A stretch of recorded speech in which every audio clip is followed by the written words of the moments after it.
I didn't know who's sitting where. I didn't either. I just Okay. stand up and pledge. Pledge allegiance to the flag of the United States of America, and to the republic for which it stands, one nation, under God, indivisible, with liberty and justice for all.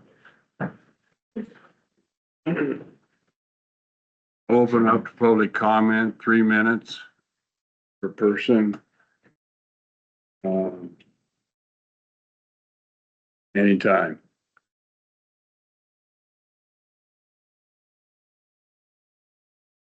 Chairman, Yes. Meeting, Mr. Secretary, Prairie County. I guess I'd like to comment on, some, statements put out by, this commission and the Terry Tribune on December 20th and January 17th. Some, untrue statements that the commission needs to retract. It showed level of incompetence and official misconduct on this commission.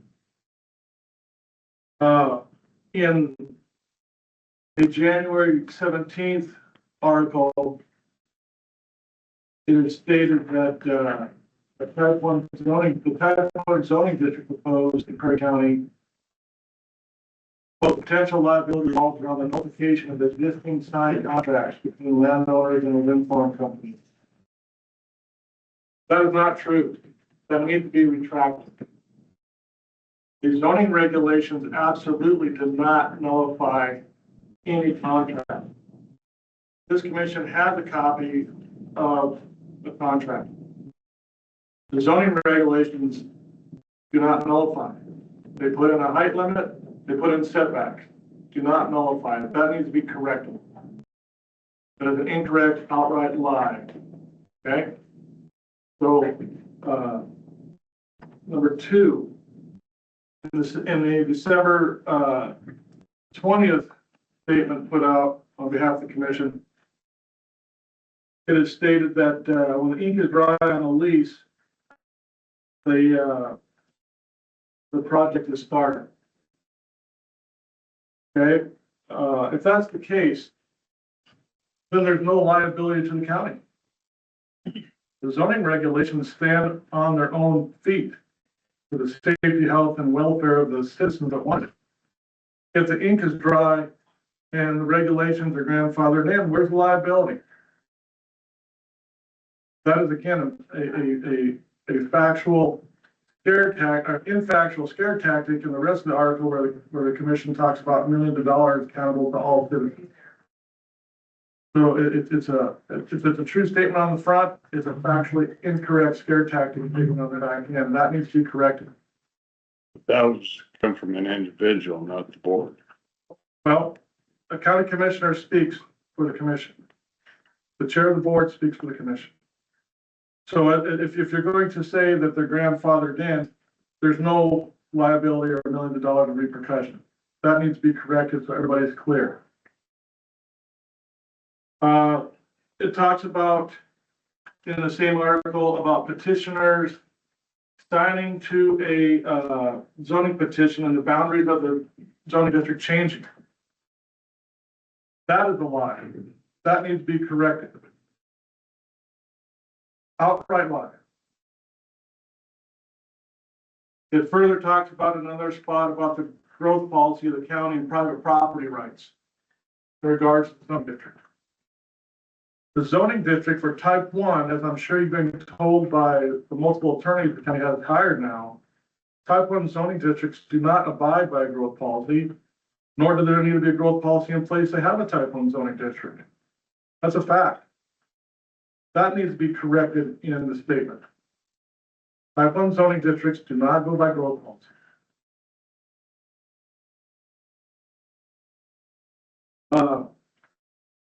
In the last, in an article on, in January, it stated that,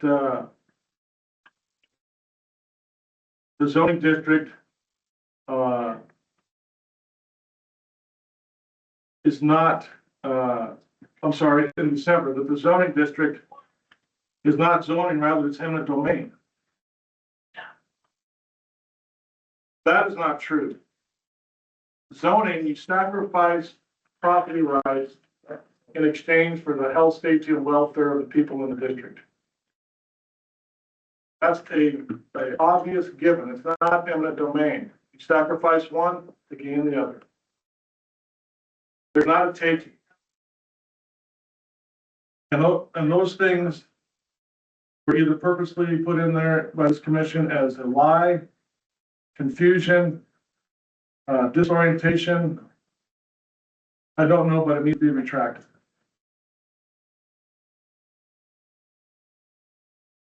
I'd like to hand out, and I'll give you one, Mr.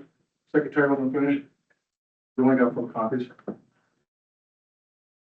I know you guys are going to be talking about a ballot initiative. Thank you.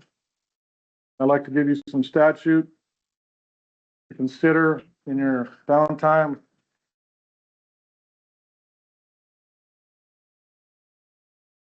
First page, 7-5, that's 131. The right of initiative and referendum. If you guys consider a ballot initiative that might be proposed in this county,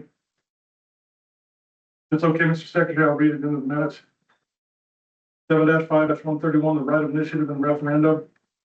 Except as provided in subsection 2, which is right down here below, which lists the exceptionals.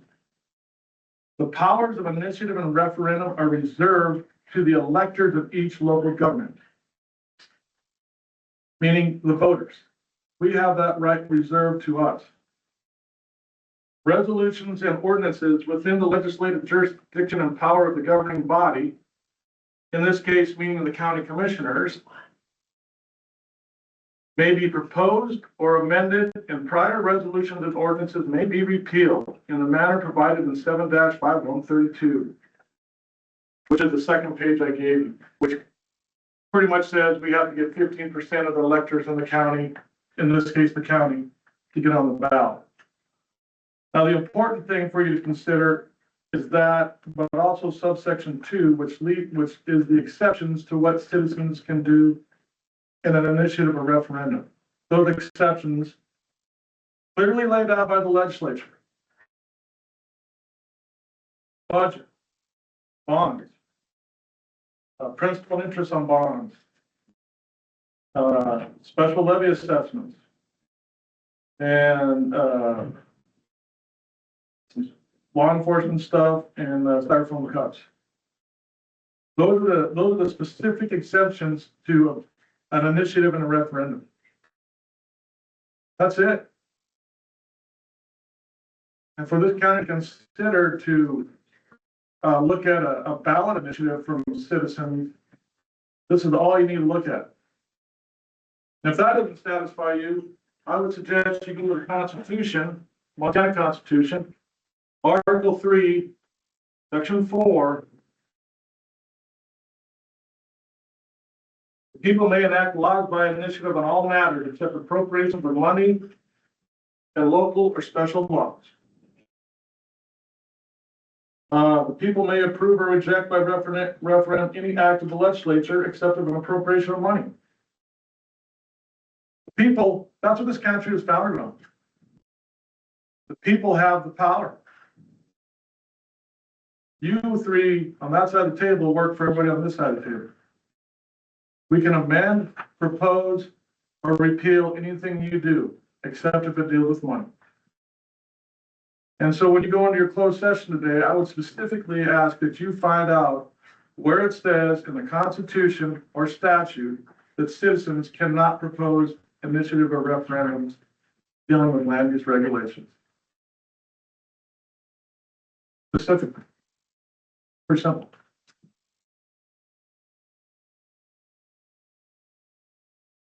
Thank you for the time. Any more public comment? Yeah, I have questions. Just, there's been a lot of stuff going on in this county, and I don't sleep well at night. As you get further into discussions or business, I realize I'm a farmer, no college education, and sometimes I'm just befuddled because I don't understand certain things. Over a year ago, Todd, you said we could do zoning alongside our growth policy, and we'd hired a couple attorneys. Ones that helped Weibo do their zoning, and I thought that was a good deal. And then Dan had come in a short time later, and he's the city attorney in my old city, and he does zoning, so he said you should just fire those guys, which we did. But then Dan never did attend, we never did arrange for any kind of zoning, we didn't do anything. In December, Todd, I'm just trying to find why I'm so confused. In December of 24, you wrote a thing, sent it to all of us, zoning in Prairie County. Is there justification? Yeah, you said. Okay. And then you asked why. You gave 10 reasons, which I thought were very reasonable.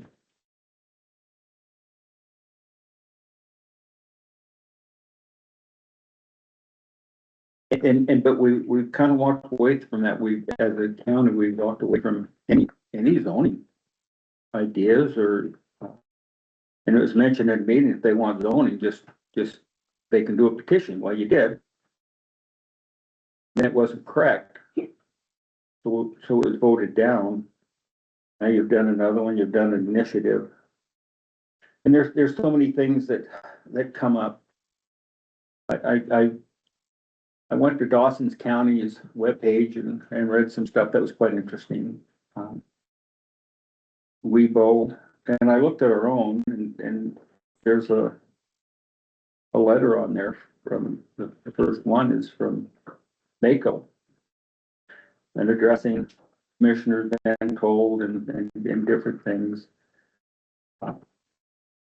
It's interesting, there's no date on the letter. Usually I date things to have a point of reference, what I was thinking at that certain time. The first line of the letter says,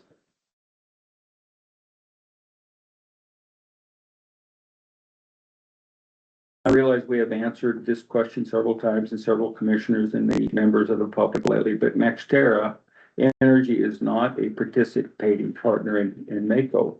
We all get that because of what had happened. And then in the bottom, they canceled them. In the body of the letter, it says there might have been some meals bought or some things going on in fiscal years 22, 23. I saw a flag that's put up with all the sponsors on it.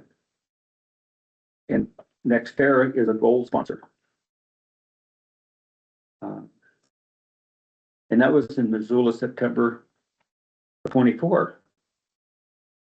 But we're not addressing that. What happens to government when we're not open and honest about things, folks? This just scares the heck out of me.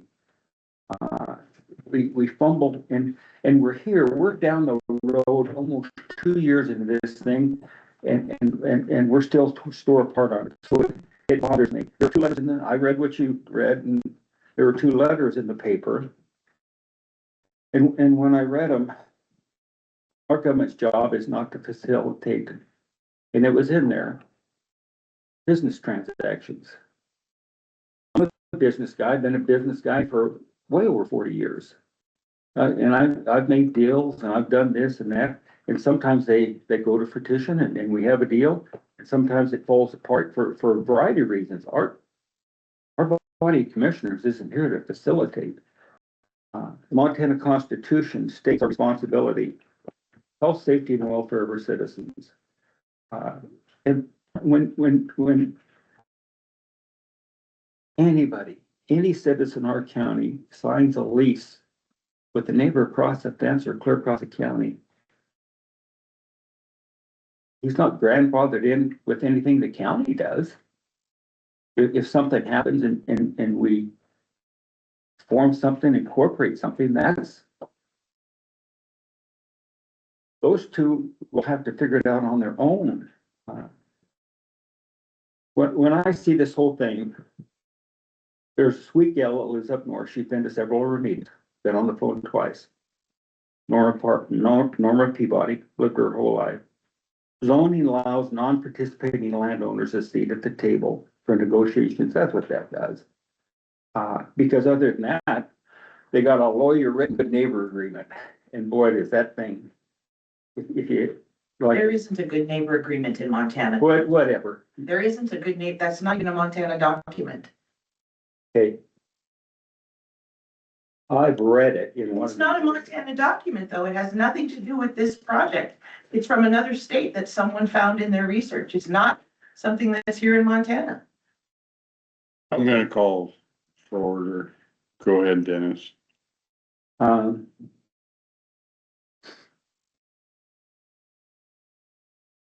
let's just throw that agreement out. Let's just get right back to zoning. What we're in essence doing, the documents I've read, these things, and Shane was at the high school meeting here not long ago and showed us pictures of what that blade going around on a guy's house, it was that close to his home. There's documentation about land value. There's documentation about a lot of things that we're talking about, the noise. Zoning protects the non-participating. It makes the developer come to the table and address this. And zoning, there's a thing, I come from Seattle, there's a thing called variance. Companies can get variances for a lot of different things. It gives our citizens tools instead of strips them of their private property rights, because Norma Peabody has equal rights with Lisa. They do. You can't take her property rights because you want something on your property. That's all I'm saying. And it's interesting, we keep going down this road. Webo and Dawson counties have both adopted zoning, and to my knowledge, they were never threatened with lawsuit. In fact, Ross made a statement. I don't know if you look at their website, but on January 6th, 10 a.m., Ross made a statement. Ross said he's not a lawyer. Resolution 2529 is a compromise. No one loved it, but it's what it is. And in this case, it'll work for everyone. It'll protect everybody. The effort started over a year ago. The key words here is to ensure health, safety, and welfare of those citizens in Dawson County. Ross said he felt like the resolution accomplished that goal, and it was zoning. Ross said it's time to move forward and try to have both sides work together. Ross suggested meeting over winter to work on the concerns of the county and the concerned citizens to implement this agreement. And again, it's zoning. Ross stated he's already, NextEra has provided draft forms, road use, impact fees, decommissioning. But we can put in writing any such structures that need to be continued to address concerns of folks in the room they're talking about and in the county. So Ross has already acknowledged these things, but we keep coming back, well, you're gonna sue us, we're just gonna sue us, and we just get all crazy, and that goes beyond me. I don't understand it. And most of all, the last 2 points I'd like to make is this has divided our county. I saw that kind of stuff in Seattle. Neighbor hate neighbor. I had people come to my store to burn me out one night. To burn me out because a ship in the harbor in Valdez, Alaska, sunk because of a drunken captain. And they come to my business to burn it to the ground because I own the business, but I flew an Exxon flag for product. And that's hurt us. And then our talk amongst this, the biggest one, the horror that I can't get over, and I don't know what to do about it, is sitting here talking about wind in that room not so long ago. Shane brought it up. Talking about development, two of our commissioners really disparaged, slandered a family farm's name. Made a public record. And in terms that was evil of us. But the one that's hard for me to live with, I sat here and said nothing. There was a pastor in Germany, Eric Bonhoeffer, said to see evil and say nothing is evil. And so without participating in that, as we've gone down this road, there's so many things that have collected, and this didn't have to be this hard, and it is terribly hard. And tell you folks, I think probably the most honorable thing I can do is just leave a commission, because I'm at fault, and I'm to blame, and just apologize to you. That's all I gotta say. Lisa, did you have something to say? Just the good neighbor agreement that's Lisa Everett, resident of Prairie County, the good neighbor agreement that's been referenced in a number of situations by more than just Mr. Teskey is not a Montana document. Doesn't exist in the state of Montana, It's in their draft. not for Montana. I didn't bring it with me because I got that many things to bring if I do, just the paperwork. It's in their draft because I've read it. It's, Mr. Chairman, Shane, Mr. Secretary, just a quick note on the good neighbor agreement. I mean, there may not be that actual draft, but I know neighbors that were offered terms that did not have a lease. That's beside the point. One thing I didn't mention earlier is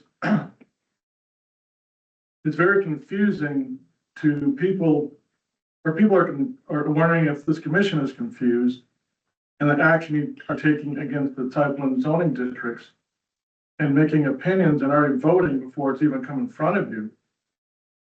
When not very long ago, this commission put in subdivision zoning when people had leases, projects slated, the leases were signed, the ink was dry, things were getting built.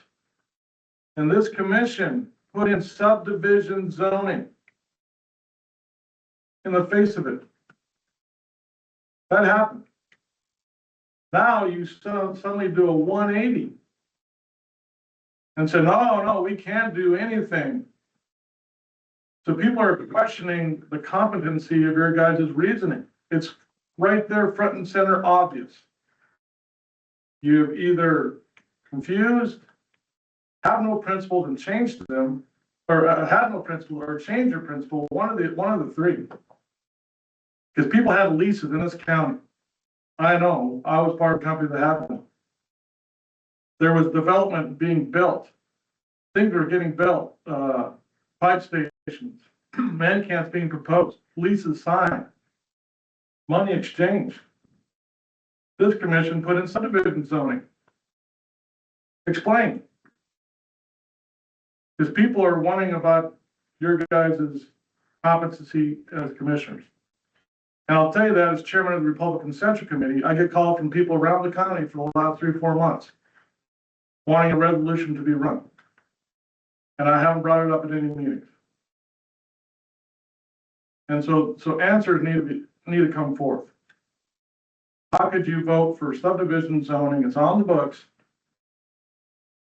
Same exact case here, and then now you change 180.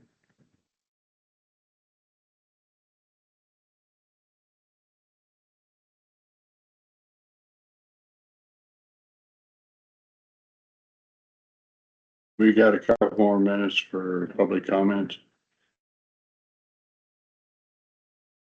Keith Lewis, Sheriff. Commissioners, I'd like to share with you that as of yesterday, the CDS grant that I applied for was officially approved. It's on the president's desk, waiting to be signed. So we'll be getting $140,000 to purchase new vehicles and get them upfitted and down the road. So great deal for Little Prairie County, save our taxpayers a bunch of money. And Next project. yeah, there'll be a next project. It will not be the big one I was hoping Oh, for. come on. They have a different way for us to do that, so I'll work with the commissioners when it's time to discuss that. But the CDS grant itself will not allow that project to move forward the way I wanted it to. But they will allow us to do some other things. So we will be applying for another grant to help, get us better equipped and better able to serve our citizens. So, just wanted to share some good news with you, and hopefully we'll be able to order some cars coming up the end of the month. Thank you for your work. Yeah, it's fantastic news. Great. Now, the only downside is they quit making Dodge pickups in a cop car, so now we have to switch to something else. We'll probably go to Dodge Durangos or something like that. Do they still go 140 miles an hour? The pickups never did. Oh, they don't. The Dodge Durango, on the other hand, yes. Oh, Yeah, you I tried it certainly out. would like to drive that. Well, maybe I'll order the upgraded one. It will go 165 instead. Then I can keep up with Todd. So, just good news. I appreciate your time. Thank you, Keith. Yes. Todd, you're next on the agenda. Okay, I guess. You wanna come up? Why don't you come up? I really ain't got much. We're starting to connect the dots out there. Looks good. It's something covered up. I met two semis this morning coming in. Yeah, I really ain't got much other than, got our force guy hired last week. I guess that's all I have money for is 4 of us, so. Have they got CDLs? Yep. Oh, what a relief. Yeah, that's a lot of training that, I don't have to do. Have you had the new guy out blading at all? Oh, he's got a truck. He just started yesterday, so. We did.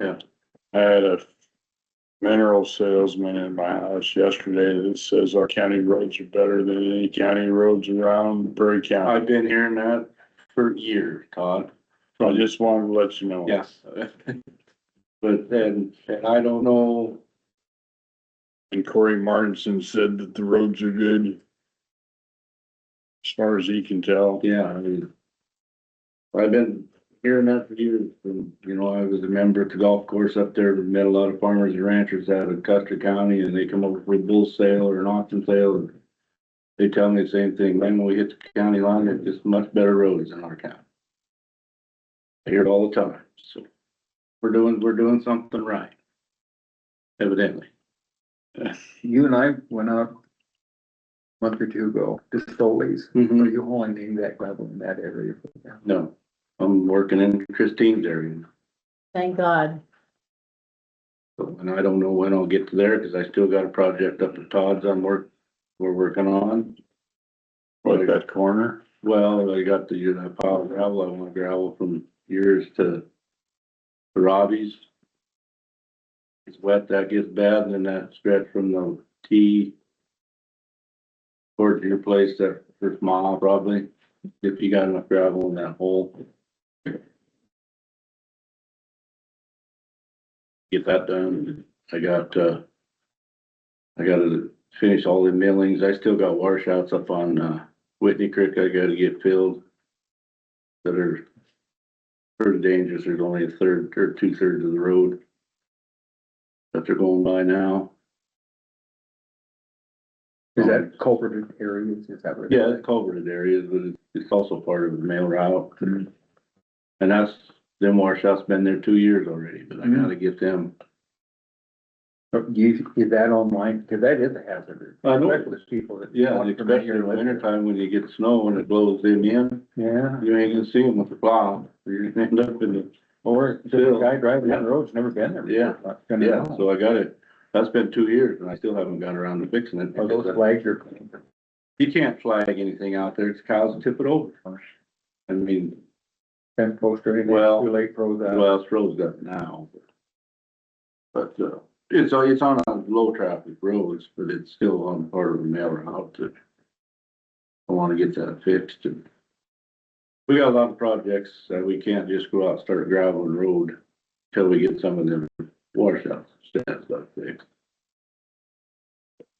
So you have that time frame on those to fix those washouts, you think? Well, I used to. I mean, I got a list. And it's almost like, I mean, if it ain't an emergency, you just throw a dart, okay, we'll do that.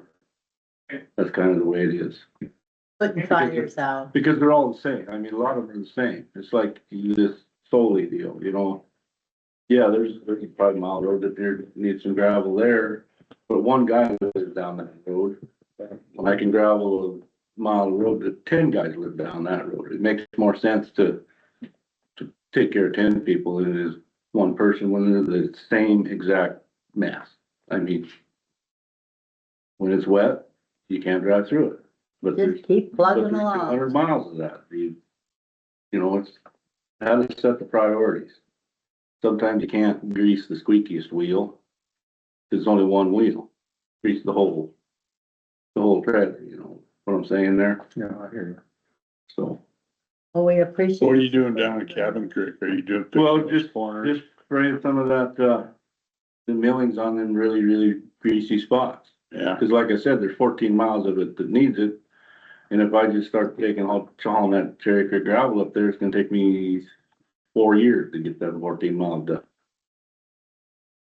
So we just kinda gotta, it's kind of the way we've been doing it ever since I started, is you just put this fire out, put that fire out.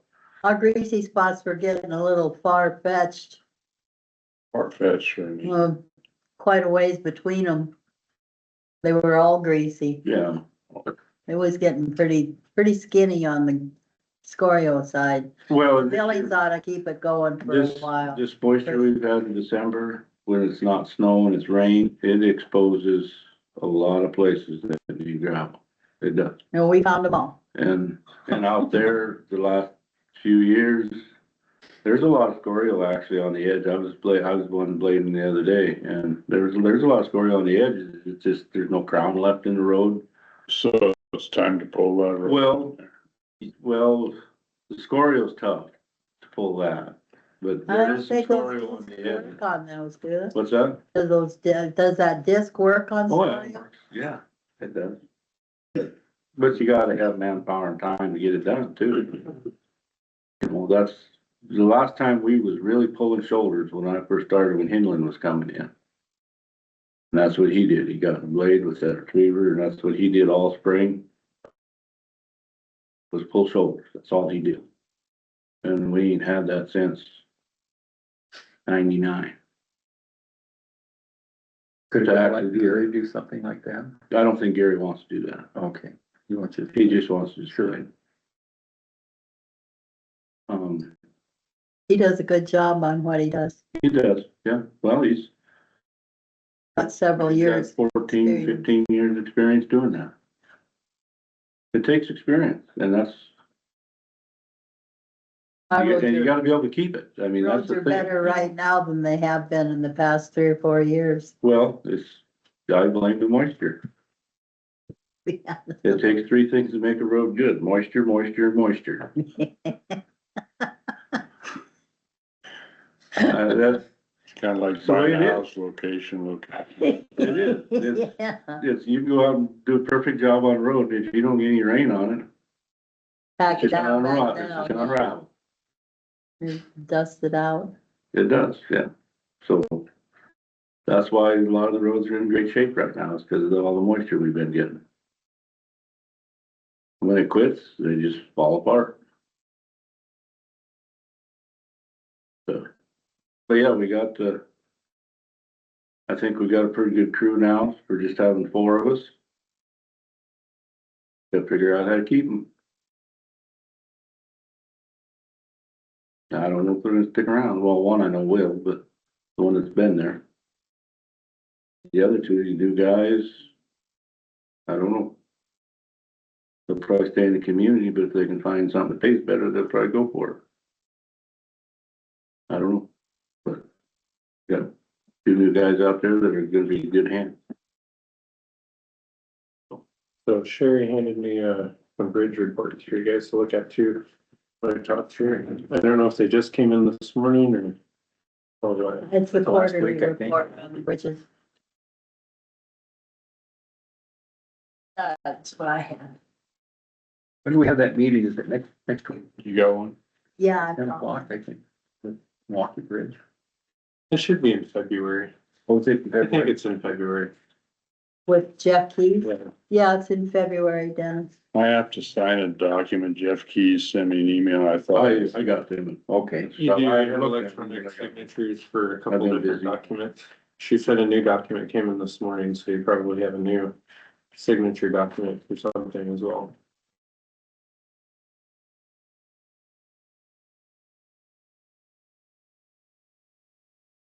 That was sent to me too. That was my understanding. Sticky note. Nothing come in this morning.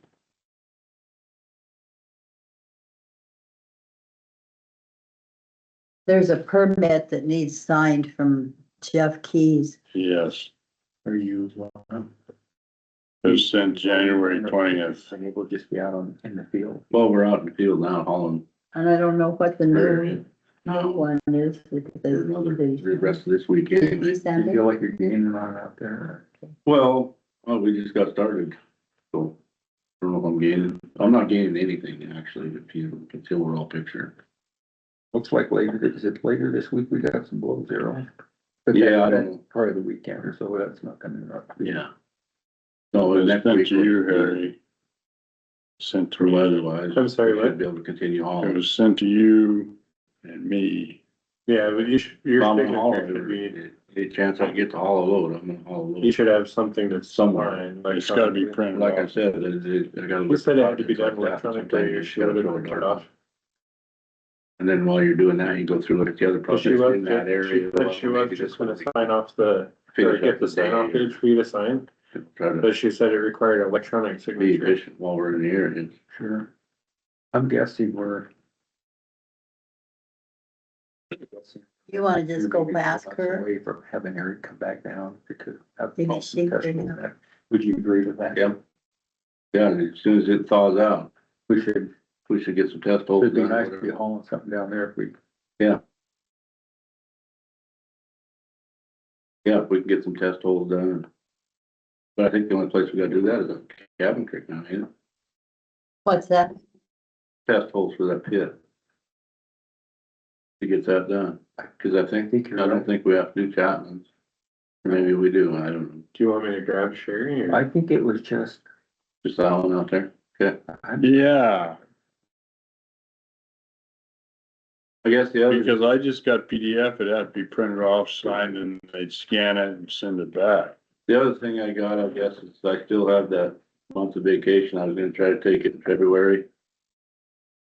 But something come up with one of my employees, gotta have carpal tunnel surgery the last day of February or something. He's gonna be out 4 weeks, so he's gonna be out February. So Is it it'll the just- end of January, February, or end of January? Okay. So, I don't know. How I'm gonna do it, just try to take as many days as I can here and there.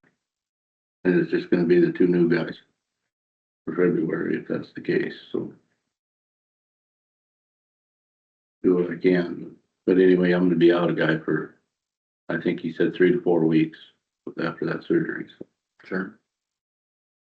You have limited use of it for a couple of weeks after the surgery. Well, and evidently doctor said it don't work at all.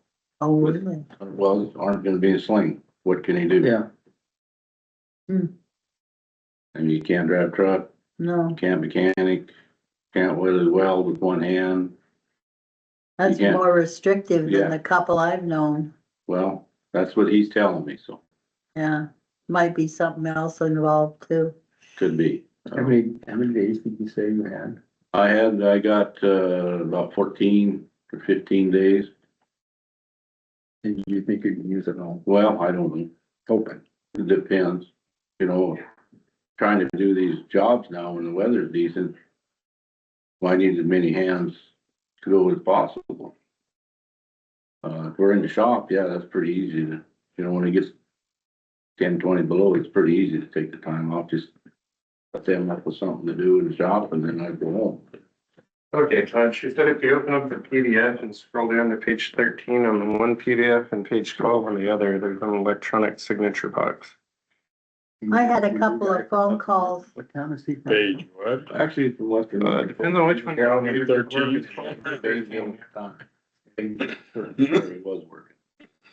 He's originally, That's that's, deputy. Sentinel Butte. Oh, sure. Don't think that far away. No, just across the line. Yeah, he's working out pretty good. Yeah, I think, he's a pretty smart individual. He thinks ahead. I think. Yeah, I like that. It, I really like that. Think you need to do. Gotta help, Yeah, it helps. Well, now I don't have to do all the thinking. I just Is gotta that do an Apple? part of it. Yeah, nice if Yeah, you it just doesn't like send something. PDF. Well, I'm pulling up on Yeah. here, so maybe you can do it on here. But he pays attention to a lot of detail and thinks ahead. I like that. I really Your do. better stop by. But he didn't have a Office and we'll Yeah. get you hooked up. He's not before, but he there's got two signatures, right? I believe there's 2 documents, so yeah. 5 or 6 Yeah, I days got two down, documents. and he's doing a great, well, not a great job, but he's picking it up. Can we just scan them, print them out, print off that page, and scan it? Yesterday, but That's a sharing. I ain't got anything played yet. There's another Pretty 100% sure. sure. Oh, look at that. I think so too, yeah. I just, Even the one yesterday is a good one. Well, I've seen. on his phone, it won't come up right, Oh, yeah. and on here, it requires, it Yeah, would require you to set up a configuration. Do anything else. I think he might be able to. Can we just scan it and send it back? I think he will. And he. Is this? Print it, scan it, Across. No, this Yeah. is the one that you got. Yeah, yeah, I got him all print done. it, sign it, scan it. Let us print it, I can figure out how to print it. Pretty nice one, guy. Every time I clicked on it, it said it Yeah. requires the signature. Yeah, I so wouldn't think that'd be, 47 Yeah. pages. So, no, you Figure out, I can think you can page work out, we 17. just, is it just page? we gotta do something to keep Is him. it, that is? Page. This could be a really good fine tuned engine we got out there. Which is the We can keep signature him. page. Tom Browning was in the other day, caught me at Looks like the it's gonna print. treasurer's desk. Cause the And he's one still that came interested in in doing yesterday, that. it's only a 2-pager too. The one that crosses the It railroad. says the same thing on the electronic. Yeah, I'll find the other. It's Well, weird, Paul's you in have your to- court. Yeah, you gotta Yeah, get the petition. I gotta get the petition signed. Okay. But he wanted me to let you know that he's still interested in doing it. Yeah, I'm not, my hands are tied until the petition comes in and you guys declare the road, so. Yeah. That's what I told him. Okay. what road is that? Oh, it's up to that relift. Down on River Road, down on the inside of town, there's The two attachments are identical, aren't they? No, they're two different, so, different things. Did that print okay? Yeah, and here's the one that came in yesterday. So this is that one right there. If you wanna tell them what that one is. So the first one was the. Let me find The it. joint Joint application, application. proposed work for Montana Yep. streams, wetlands, floodplains and other water. It's for the bodies. permit, Yeah, and it's like 47 pages Yeah. long. yeah. I emailed it And I'll go get the other. to all of you guys. There was a few, no, I emailed it like last week. Cause I said, I didn't, it was an electronic signature and it was 47 pages You long. weren't gonna print it all out. Yeah, but I was hoping you guys would review it because I didn't wanna print Okay, out. who's the landowner You are, it says that in the email. and the applicant both? Yeah, he explained it in the email. Right. Jeff did. I got this from Tara Berman, Jimmy. And then the one yesterday came from Jeff. This actually says the same thing as that one. It's a different one. Well, Yeah. It says the same at the Yeah, top, but it's not the same down here. Okay. So this is the one on page January 13, 21. and that one's on page 12 of the other document. right, okay, I got. You gotta put a date in, 21st. 21st.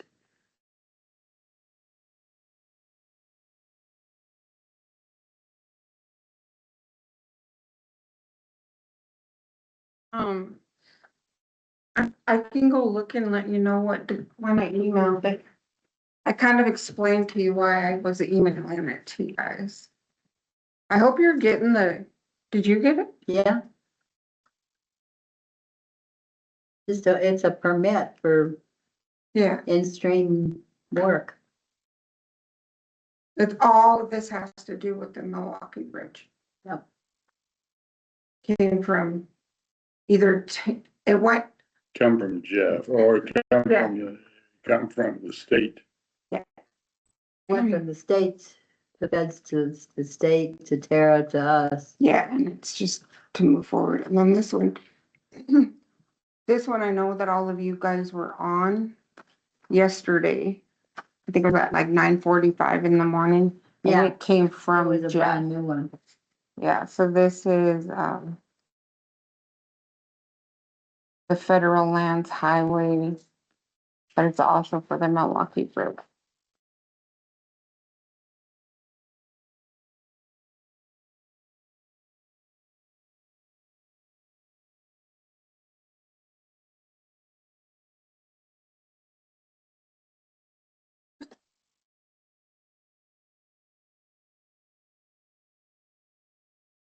Subject here, am I gonna get a letter on how much vacation time I'm supposed to use up? I will go do that. I probably should have already done it. I've just had a lot So I just got going one on lately. signature here. Too. I So don't know. how many Company, hours I entity got to name use if applicable. I think they filled in everything that they, yeah, because I didn't do any of that. They had it all filled Hey, in. just an announcement, Andrea Bribey just sent an email saying, Do not open it. yeah, there She was got hacked. sent to her that, Oh, from her, that was a hacked email, so. we're the ones that called her. Yeah, so just delete it if you get it from her. Is she gonna show up? The CDG grant thing? I don't know. I told her about it. I also told Tyler about it.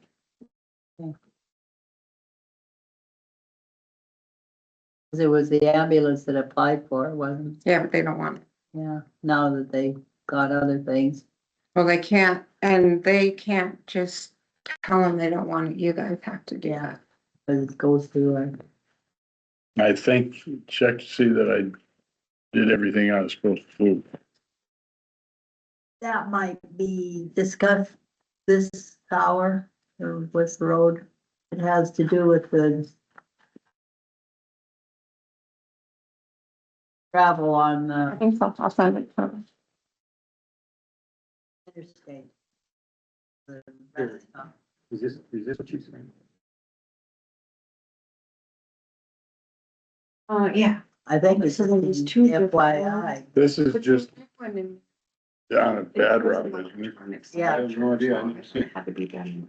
They were taking the gravel off a stickle. When you go to the page. Like, when you drop down. I think it's just for our know, It's that we just know. electronic signature. This is Awesome.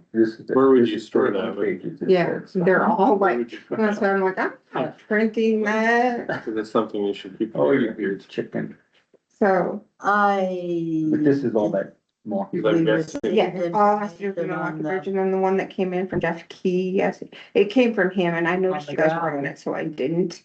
And that, I will let you read it. this one here, this one was just a 2-pager. Just will be But the, put all in three as a of these memo, are the right? Milwaukee Bridge. I In think the I got road some of the other computer time frame. with that. Okay. Yeah, Yeah, I just reviewed, This just is, reviewed the I letter, think notifying us, what's it saying? It's deed. Well, it's just telling us that they're gonna have a gravel pit on the Thank Prairie property. That's down on, No. Oh, it's up on Barry, Brock- this is on 200. This is on Brockway Road, or off of the, I got my gravel Brock. pits mixed up. so it's just notification. yeah, pretty much.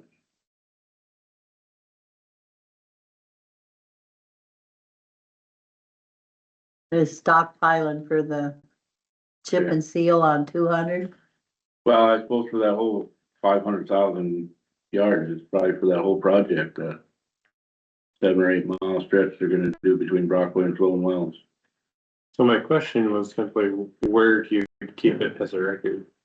Because it's not something you'd want to throw away, you'd want to keep it in case they ever ask if you received it or.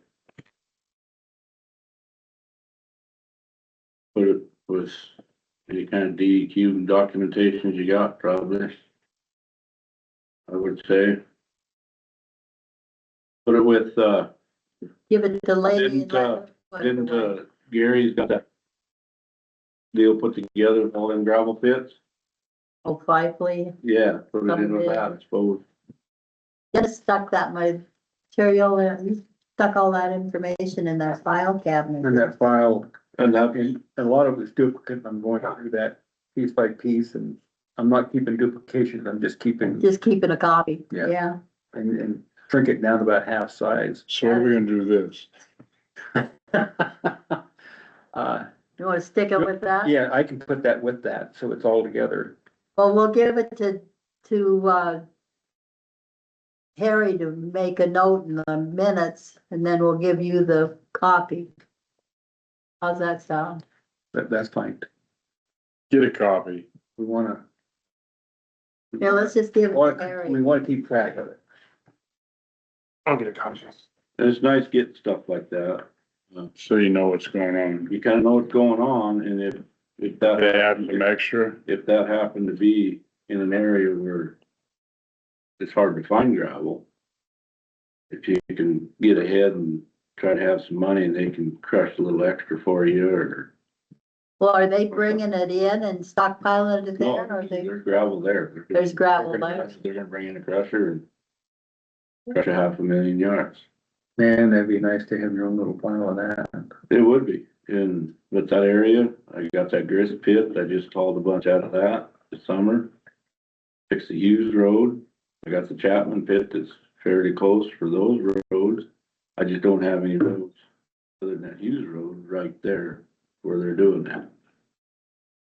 So it's really not, that particular pit's not gonna do us any good. Unless we wanna haul a long ways, crush stuff a haul long ways, but I just assume not. I'm hauling, that's the most expensive part of gravel road is hauling it. The entire time. Yeah, it's hauling, that's the most expensive. Who wants the copy in the original? Yes, I think one of 5, didn't you? You're gonna put that as something. Yeah, or did somebody else wanna keep it somewhere else? I think with the stuff Gary had Yeah. would be,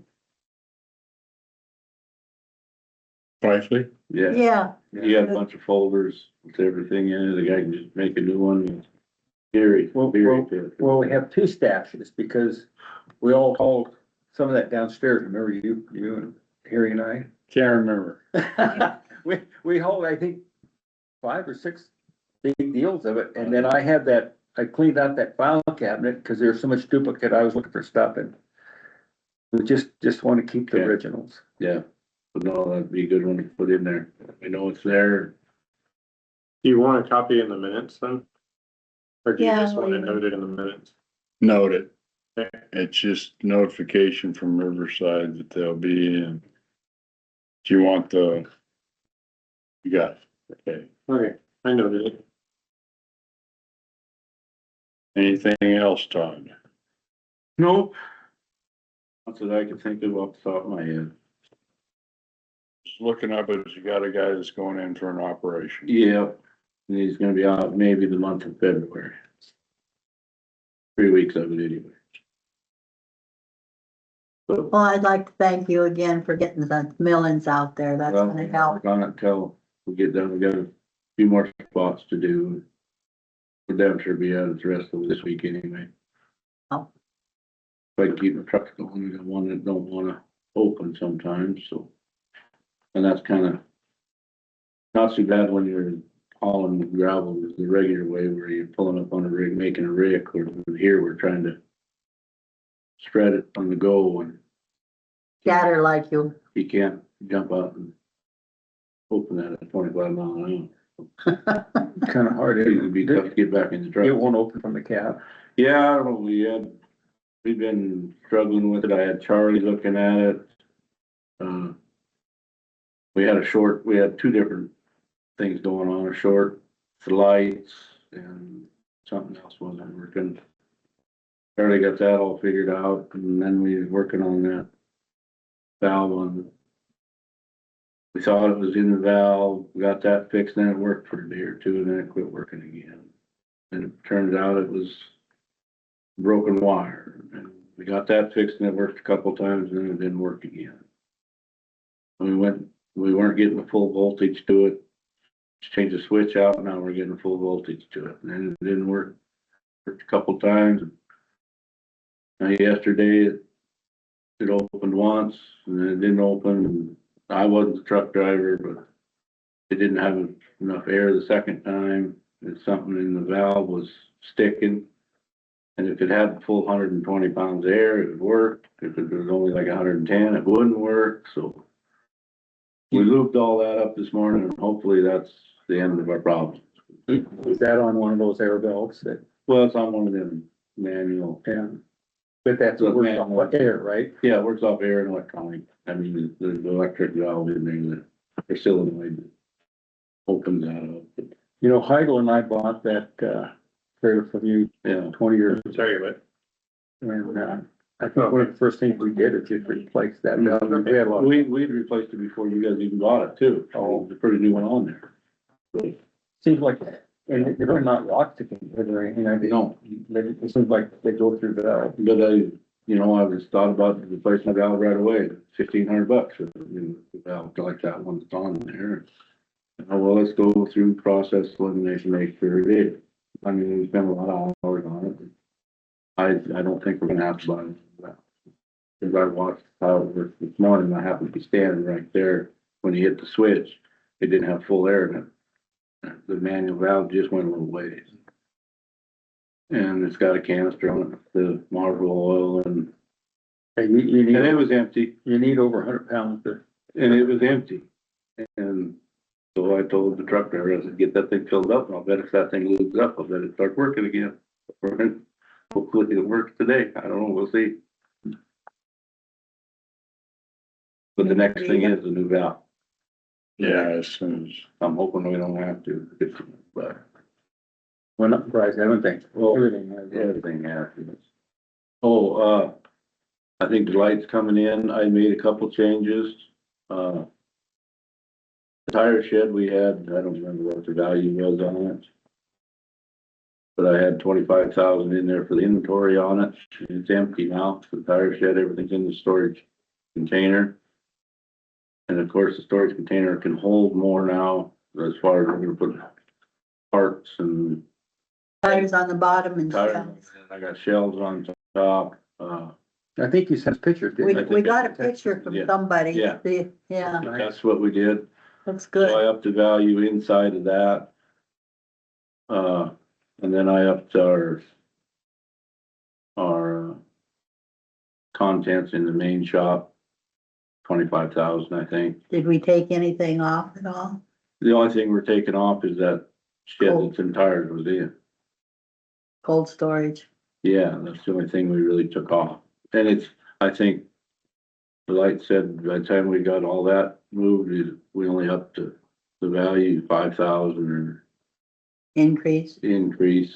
But then I also increased the contents on the main shop, 25,000. I mean, you're gonna replace all the labor, it should be more than that probably with the price of things, the way they've gone up. Yeah. Last time that was submitted, I don't know when that was submitted, I think Trask did it. So it's been quite a while ago. So, and it should probably be doubled, maybe it should, their content maybe should be valued at $1 million, I don't know.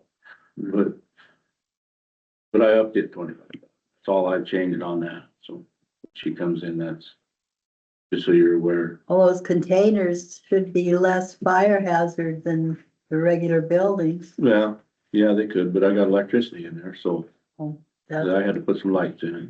Yeah. I had DMC paint the inside white, so it could be a little brighter in there, and then I put a row of lights.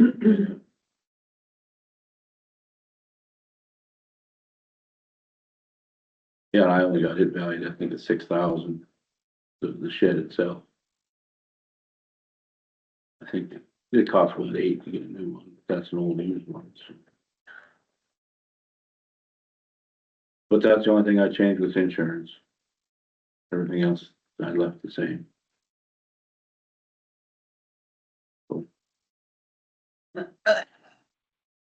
All I've got. today. Okay, And thank I you. might try to take some vacation next week if I can, to get some of it used up, but I don't know, so I don't know if I'll be here next meeting or not. You can let Lainey know if we need to know anything. Okay. All right, Thanks. Yeah. Thank you, Todd.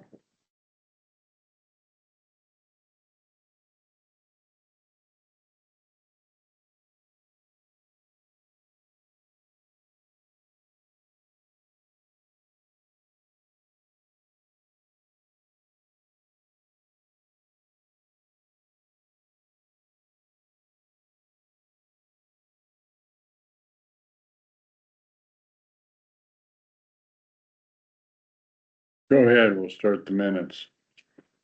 Prairie County Board of Commissioners meeting, January 7th, 2026. Prairie County Board of Commissioners Todd Devlin, Christine Keltner, and Dennis Teskey met in regular session at 9 a.m. In attendance, Administrative Assistant Terry McNall. 9 a.m. Pledge of Allegiance and call to order. Public comment. Sheriff Lewis joined the meeting. There was a short discussion on the new agenda and procedures and public comment.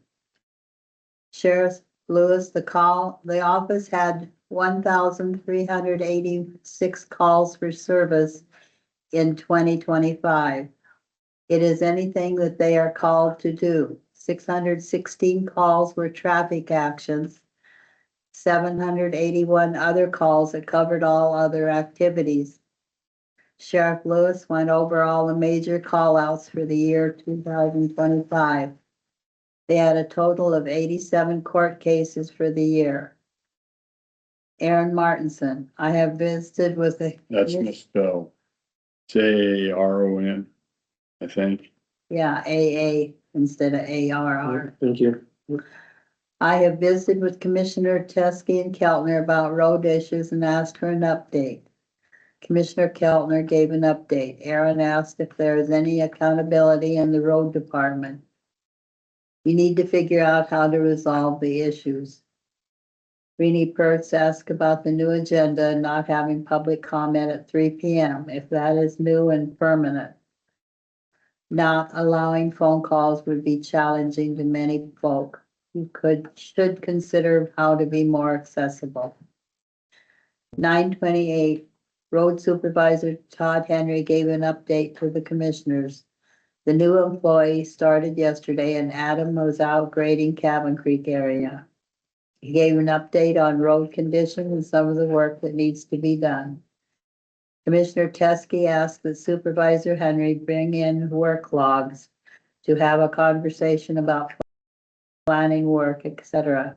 He also explained some of the issues he has with limited employees, large amount of road work that needs done, and his own frustrations about not being able to complete the work.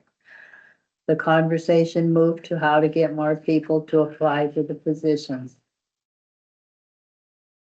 Commissioner Devlin explained the last levy for the county was to raise more money for the road department. Is the need for more money still an issue? The board was all in agreement at that time. Commissioner Teskey said that money is part of the issue, but there could be other issues along with the money issue. Public comment, Aaron Martinson. In Sydney, they tried to pass a levy to crush gravel for the roads. It failed, and the next year the county gravelled 1 mile of road out of town. And the next time the levy came up, it passed. It passed because of production. There are other options.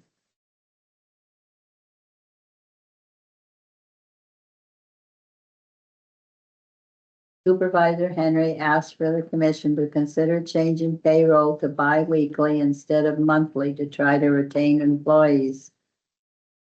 10 a.m., the audio recording stopped by itself, but restarted at 10:03. 10:15, Commissioner Keltner read the minutes from December 30th, 25 Commissioners meeting. 10:25, Commissioner Keltner made a motion to accept the minutes from the December 30th Commissioner meeting as corrected, seconded by Commissioner Teskey. All in favor, motion passed. 10:26 a.m. Commissioner Teskey explained he followed up on snow removal. He also brought to attention that there was a renewal for water rights through the Conservation District that are due this year. Delight Dukart with Watts Insurance to discuss Mako insurance coverages, updates, and changes. The biggest change is the cost to replace a building, so overall coverage went up for all buildings the county covers. They discussed building coverages, appraised values, and actual covered values. There could be a need to reduce the coverage of vehicles depending on the current insured values. 10:55, Doug Ryan with the TV board discussed that all he could find is that there was no easement on the building, but there was an easement from 1957 on the property the TV tower is on. Jeannie Roslin joined the meeting to discuss easements on the property. The discussion moved on to leasing the building on the property for the TV board. Dan Rice, county attorney, discussed the current status and what terms would be negotiated. Dan reviewed paperwork and requested further information on land transfers and sales concerning the land in question. 11:28. Prairie County Economic Development Council, Lance Calvo, provided an update on the project. They got a grant to build a pavilion at Four Corners. They are working on getting a grant to extend the basis of that project and also asking for a letter of support from the county commissioners. He explained to the commission that there would be approximately 26 trails, some along county roads. He is asking the commission for permission to put up signs within the county right-of-way. We currently have an MOU with BLM to put signs up on their property.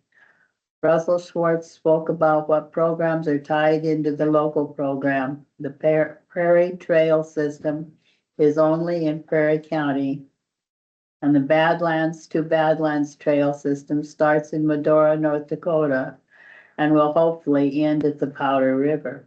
Just a side note, I do have that for you guys to sign today. The support letter. Support letter, good. Thank you. Lance Calfell also had a comment on a possible wilderness area to remove the wilderness study area that is currently in the county, and he provided the commission with some details to consider. 12 p.m. lunch break, 1 p.m. County Clerk and Recorder, Deputy Clerk and Recorder Araya Walters provided the commission with claims. Voucher 1082, 1081. Commissioner Devlin announced next meeting January 21, 2026, and a vacancy on the Land Planning Board. Public comment. Todd Tibbetts, I find it troubling that this was my position on the Land Planning Board and I didn't see anything in the minutes that says I was removed. Are people being seated according to statute? Aaron Martinson. In November, I remember Commissioner Keltner asking Todd Tibbetts if he wanted to stay on the board, and he said yes. Who made the decision to remove him? Commissioner Devlin said he had some responsibility for the decision. There was a back and forth between Devlin and Aaron Martinson about what processes were followed for the Land Planning Board appointment / removal. Todd Tibbetts, Tibbetts is spelled wrong. 2 T's. Yeah, Okay. and Commissioner Devlin had a discussion about what has been said and done currently and in the past concerning different topics. Todd Tibbetts said that on November of 24, Nextera was a gold member of Mako, and you, Commissioner Devlin, said it was on the website as an error. Then there was a Twitter post from an annual Mako meeting with Nextera in September of 24 that showed them as a gold member. Commissioner Devlin said that Commissioner Teskey could have gone. Misspelled. Devlin's misspelled. Oh, yeah, thank you. Could have gone up and looked at the books. Commissioner Teskey said they had asked if they would come here and show the books. Todd Tibbetts explained another example that he felt was not right about something said about Shane Eaton and the apology that Commissioner Devlin gave. Rennie Pertz, other Is counties. that Reenie's name spelled right there? Green hurts. Reenie. I draw a blank. I think that's how I've always spelled it, but it doesn't mean it's right. Yeah. Other counties do all overs for At counties. least I have three. I was just gonna look it up. I think it's Renee. Yes, I think so too. Okay, Shane Eaton, Thank you. Commissioner Devlin said if they get 60%, it would be over concerning the district. Todd Tibbetts, double T, was put on the board by this commission, and you, Commissioner Devlin, are at the point of professional misconduct. Commissioner Teskey in January of 23, and we made a vote for you to be chairman for 2 years, and we didn't have a vote for a chairman in 25. There is something wrong with this commission. Commissioner Devlin, Todd Tibbetts, you made a post about moving markers in the ground to give Nextera bad data. hold on. I couldn't make out all of what was being said right there, so did I get that right, or was there something else you're referring to? Cause I couldn't hear it very well on my recording when I was retyping it.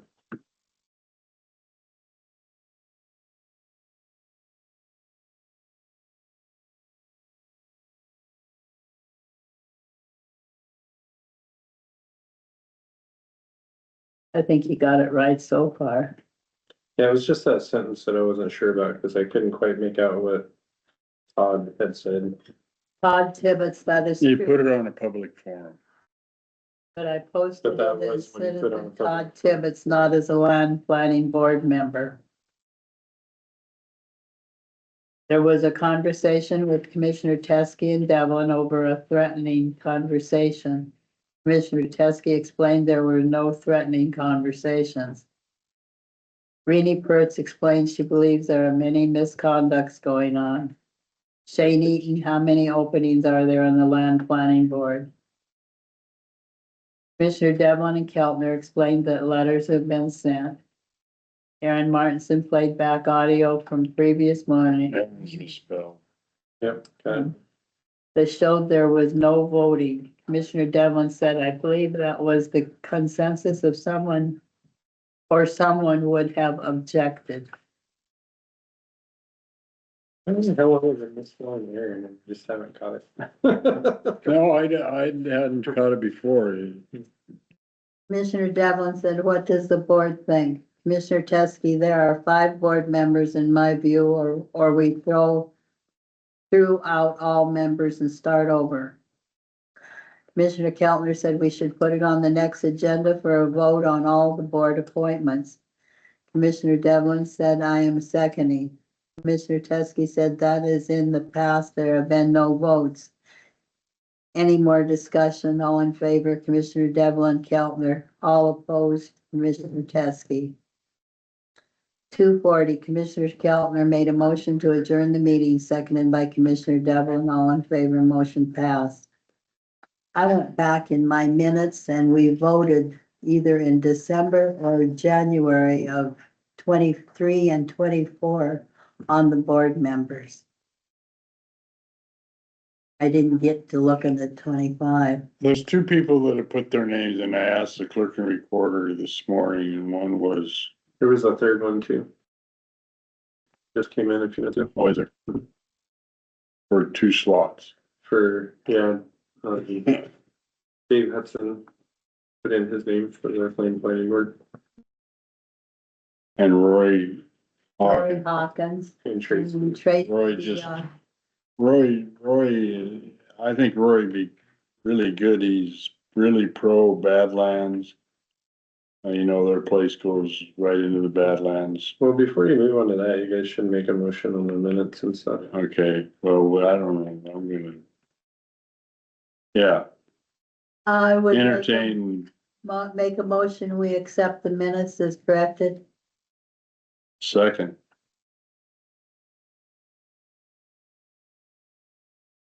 There's a motion on the floor to accept the minutes as corrected. All in favor, say aye. Uh,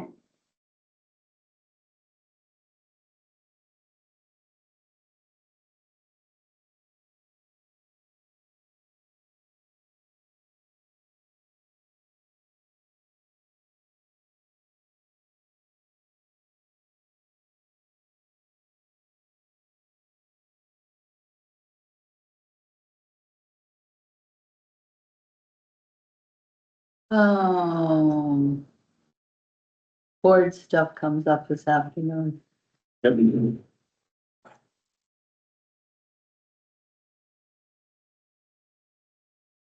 who's that? Do you know? Dennis? What's that? Hudson? Didn't you put in shirts for that? I think he lives on Avon Road. He used to own, Dizzy Diner, I think, but I'm not sure.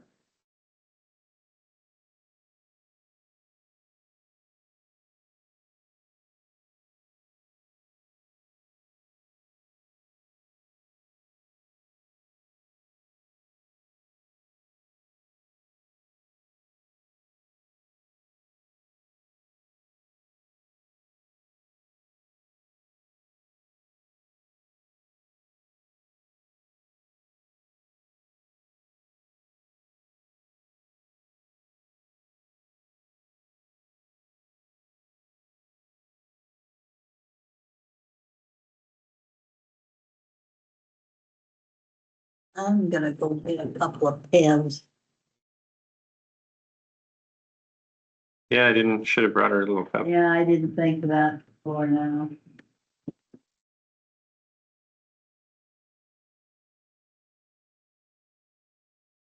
Thank you, sir. Yeah.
Anyway.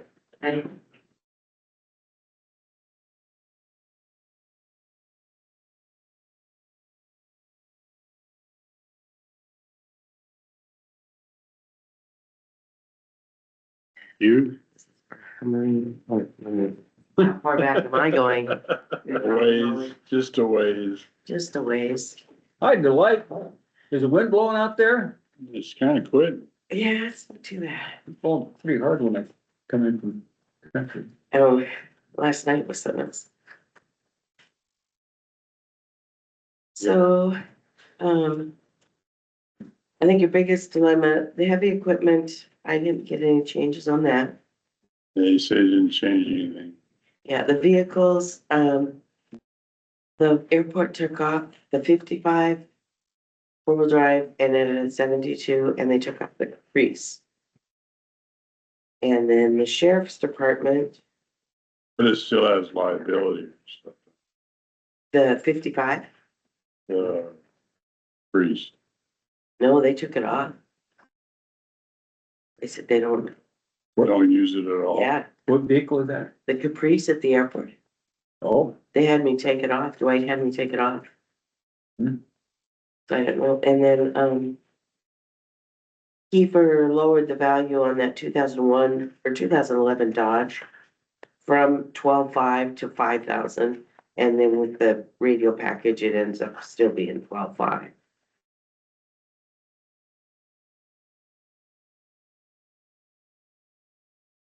So the buildings are your biggest concern, I would say. So I labeled one of these 2025 values on the buildings. So this is what they were last year. So the courthouse, you could see last year was 1.771, 575 value. This year's 1927, 683. And they've got them drastically on the values. And I think when I added them all together, it was over $900,000, almost $1 million more that you're gonna need in building coverage if it was supposed to be at replacement cost. Oh, okay. So you've got $1 million more in coverage, so you know that's gonna cost you more. Plus, normally they have increases anyways. So what are we gonna do there? Hi, Glenn. Hi. So, on the, fairgrounds, Charla said she thought that they would be okay with those ones I highlighted, from the, concession stand close up down to the ticket booth. And that was about 263, about a little over 250,000. she said take those off. Well, she felt if they had, If we had to find. if we had to find some place to wean things down, maybe that's where you want. What's the rate per thousand? I don't know what it is. I don't know if, I don't know if Mako knows what their new rate is for the next year. Yes, Um, this is 2025 total coverage value for all buildings. Mm-hmm. so, and then the other change was on This the is road 2026 department. Total coverage. Up to $1,000,001. Almost a- yeah, almost a The million. new road shop, And this is your. Todd felt the content should be up to 250,000 there. Yeah, he told us that this morning. And then on the, he figured we could probably do away with insuring the road shop for tire storage. Doing away for that, but increasing contents to 35,000 and putting that in that new, Connex that they've got, the new But he storage, wanted to up the amount on the inside of the, right, to 35,000, he said, from 25. yeah. And then there's, he said it'd be, the building value would probably be 6,900. I've not made those changes yet, cause I'm Steel waiting. building. Huh? That's a steel building. Yeah, it's what they the- call a Connex or Yeah, it's just a storage. I have one at the bar, it works great. they're not gonna burn. No, I mean, there's, most of them don't, that one probably has electricity in it, ours doesn't even have electricity in it. He just stuck electricity in it. Yeah, although I will say that last storm we had in July, Hmm. there were a couple of those that went flying through the air and they were full of stuff. Hmm. Really, Yes, didn't bother mine any. Rake's went, yeah, it, It went like 100 and Is some that what feet. it hurt? It went like 100 and some feet. yeah, I mean, it started on one side of the shop, hit the building, and then it ended up on the other side of the building. It flipped it around the end of the building. And then Denby's had one that ended up, in the canal. They're And they both, had four-wheelers and all kinds of things in they there, were so. both half, what, 20 footers? No, I don't- 40, Lift 40? Races was 40. I think it was 40. Was the doors open? No, You just hit it from the side. yeah, it just hit it from the Just hit it side, right. just, Good Lord. yeah, but the building itself, Todd said, he really didn't pay that much for it. But he said, if you had to go in, you'd probably end up paying 6,000, 6,900. You've still got the contents insured for 35,000. And is it a 20 or a 40? I'm not sure what it is. I'll need to find out. I'll ask Todd. I'm guessing if it's that expensive, it's gotta be a 40. Well, he said he got it for like $1,000, but he said, I wheeled and dealed on it. He said, I'd never get that again. He said, it's supposed to be 60. Yeah. So with that being said, I was real concerned about doing stated values. Because where you run into a problem with that is if you've got a building insured for half value, That's all you're gonna get. well, the insurance companies, then it's like, well, okay, so you've got this building insured for $500,000 instead of $1 million. And now we've got a claim on it. So it really should be a 50-50 split. You see what I'm saying? So if there was $50,000 in damage in it, since you're only insuring it for half, You're only gonna get 25,000. yeah, and that's the way it works. But Mako sent that email and I forwarded that to you guys. Yeah, They will pay up to the stated value on a claim. It doesn't matter what the claim is, they pay up to stated value. And if they do go to stated value, then they're going to remove that from the, it's gonna go off the policy until it's been repaired. And then we'll have to show them pictures and such to show them that it's been repaired. just like a vehicle. Yeah. So I don't know. We're blanketed to a certain degree with all the different buildings under one, and we're blanketed a little bit, aren't we? Well, if you've got stated value, like on the museum of 834,000 and that thing went down, that's all you're getting is 834,000. That's it. I mean, you'll never, of course, rebuild for that, but do you want to? I guess that's the question. Right. Well, actually, what's gonna burn on it? The windows. Everything else is marble and stone. Well, yeah, but have you seen their electrical in there? You what? I'm quite surprised actually that they haven't come in and kibosh that, What's that? the electrical. Because it is an old breaker that you flip over. It's got copper wiring. Knob and It has zapped me more than one time. knob and tube? Yeah. So I am really kind of surprised that they haven't sent somebody in there and seen that and gone, oh, we're not gonna insure it unless because that's one of the first things asked is to have any knob and tube. Well, if it does, they're not gonna insure it, so, that would maybe be What building is that? the museum. The bay. It's Oh. back by the bathrooms and there's a panel up there and then you flip it over. And if you're not careful, you're gonna get a little bite. Cause I've had it happen. You have, you. Yeah, when I've been over there, turning on the lights. You can't touch that. You cannot touch that. You can't touch the frame when you're touching the handle. Right, or the copper, or you're gonna get a zip. What would it take to replace the box itself? I don't The know. breaker, is that what You go and get an electrician for Yeah. replace of the box unless it's got regular wiring in it. Is it an accessible box? I mean, could you? Oh, yeah, it's right back there by the bathroom. It's the like a back of the medicine museum. Cabinet is on the wall. See, on the old courthouse, they put the breaker box in the attic. Oh, Lord.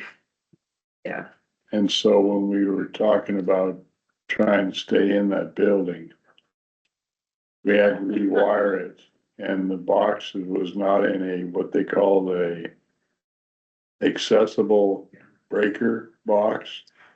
So you move a breaker box and you rewire the entire building. yep, you have to move the whole thing back. No, it's right in the back of the museum, but that's, so I guess what you need to figure out, are the buildings that you really want insured to full value. So if it burned down, you're gonna get them replaced. And in my mind, the courthouse is one of those buildings, Mm-hmm. you know, and that, like I say, that went up, but 150,000, or, yeah. Went up 150,000 value from last year. Because the cost of replacement has gone from, in 2020, it was 170 to 220. Now it's 225 to 340 or something. Where's the courthouse at? It's right on the top. 1927-68307. Oh, okay. But like I say, this, Charlotte thought those buildings that she's got there, the concession stands, the picnic shelters, ticket booth, those could be fixed. You know. Probably be cheaper to rebuild them than it would be to Right. insure them. So if you did take those off, that's gonna save you like 263,000. But that still leaves about 600 some thousand extra in building coverage if you leave things the way they are. So how much does that change the premium? Well, if your buildings, let's see, your buildings were 12 million. Let's see, 12 million, they were 12 million too. And last year, they were 1,200,000. So they went up $1 million. No, You mean 10, 11 million. 11 million to 12.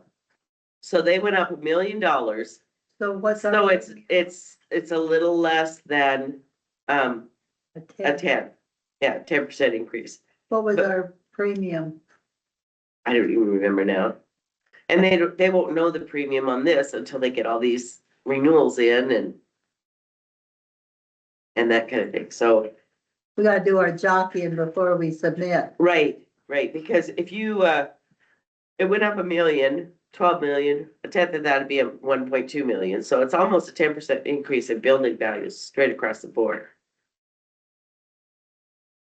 So you're looking at whatever you paid last year, you're looking at another 10% right off the top. Plus if the premiums increase, which they have been, 15%, 10-15%, you're looking at 25 maybe percent increase. I mean, it's pretty substantial.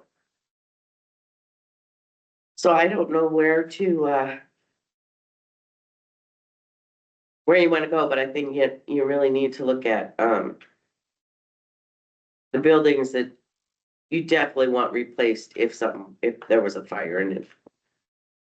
Or a windstorm and blew it out, that you would want it replaced. What's our insurance under, Todd?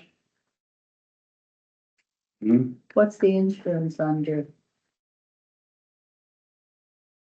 Oh, I don't remember. Wasn't it? I thought it was 40 or 50. Pardon? I thought it was 40 or 50 last year. She's trying to find the account. Right. But I was thinking it was 40 or And 50,000. I draw a blank on how we got it designated in this. Not our building, it's under insurance. I mean,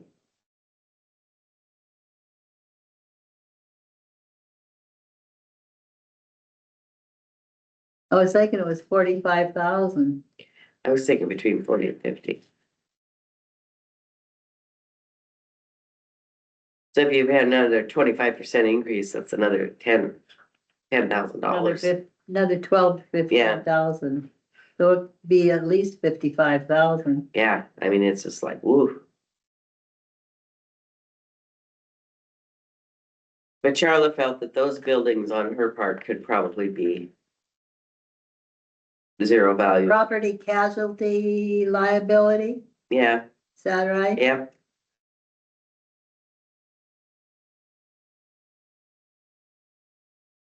$106,000. So that has to include something else. Doesn't it? Property, what? Property casualty liability, that's that's everything, isn't it? that's your liability, Building, That's the vehicles and everything, yeah. that's everything. It must not be broken out. Let me go ask. I bet Good there's idea. somebody in there that can tell me.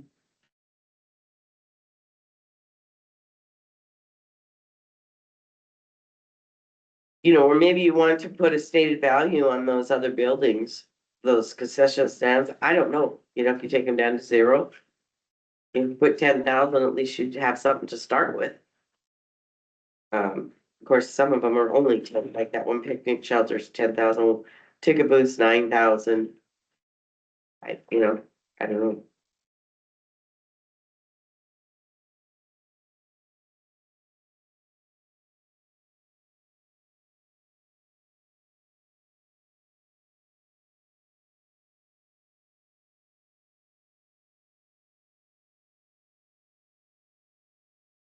One that concerns me is better call Dwight up. Have to fix it. That electricity can't, I never knew of it before in the museum. That has to be fixed. Well, it's, You can just replace a box. I think you can, I don't know. The way you're describing it. Yeah, you just pull it over, but if you're not careful and you touch that, you're gonna get a zip. Yeah, see, we can't have that. It's just, Cause I've gotten it a couple times when I've been over there and wasn't paying attention, you know, you're doing two things, and it's like, oh, okay. It's not a bad zip, but it's a little bit of shock, wasn't bad this time. yeah. You're only getting hit on the one side, you get 110, you get 220 sometime, you're gonna really wake you up. I've been hit by 220, and Dennis has been hit by something a little larger than that. 480 with a steady flow. And you don't want to do that. You just can't get people. You can't put them in that position. Yeah, so we might wanna look at that, getting that replaced, cause I know I was talking to one of the insurance, or the helpers there last night, and he said, yeah, I don't turn the lights on. He said, I think it's plenty bright in there as it is. He said, I don't turn the lights on, cause he doesn't wanna flip that breaker. Thing.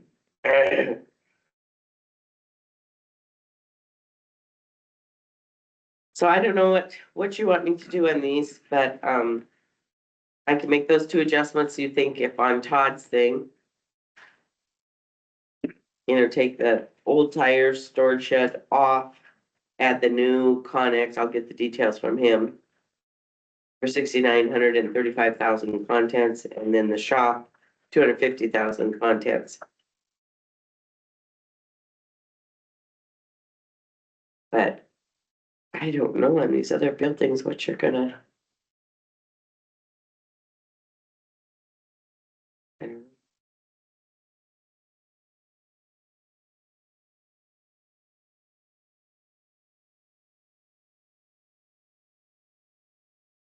What's the deductible, do you know? It's a 5, I think, 5,000 on each, so. I think it is, but I'm not sure. But if there's one storm and it hits 6 different buildings, it's just one deductible per Really? storm. It's per incident, not per building, Wow. I didn't know that. I think. I mean, you gotta verify that, but sometimes they do it by location, but. You know, I'm looking at that concession building in the park in Fallon. That's at 85.8. There's no way it's worth that much. 85,000? Yes, No. there's no way. No, you could build that from scratch for $4,000. I mean, there's no way it's. Yeah, so I think that could probably be reduced by a fair amount. What's that? The concession building at the Fallon Park, it's on the top of the page. No, that doesn't include the restrooms, right? Right, restrooms are separate. So they're showing 101,000 on that. I think if you just you could probably do stated value 10 grand and you'd be fine. 10,000. Yeah, For the restrooms? no, for the Or concession. What's the if you restroom? think that you can build these for next to, you know, like. These shelters, picnic shelters and stuff like that, you know, we have a low value, it's not gonna break the county, you lose it. Right, or you could do without one, if you had, you know, you had to. You could all in a portable or something, so, So I think on that concession building in the park, I think even if you put a 10,000 value on it, that'd be, You should be able to replace everything in that for 10 grand. yeah. So I think I would do that. That will save 90,000. So now you're up to 350,000 savings off of the million, two So what was the million. restrooms valued at? 315. Oh, okay. I was just thinking maybe they mixed up the numbers No. when they did it, but yeah, No, I'm sure it costs that to replace those. oh, yes. See, we don't have the pavilion, it's not insured. That roof. So.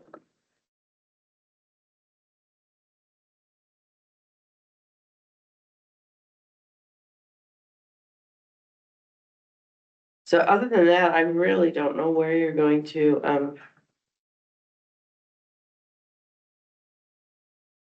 don't know where you're gonna make some more cuts, but.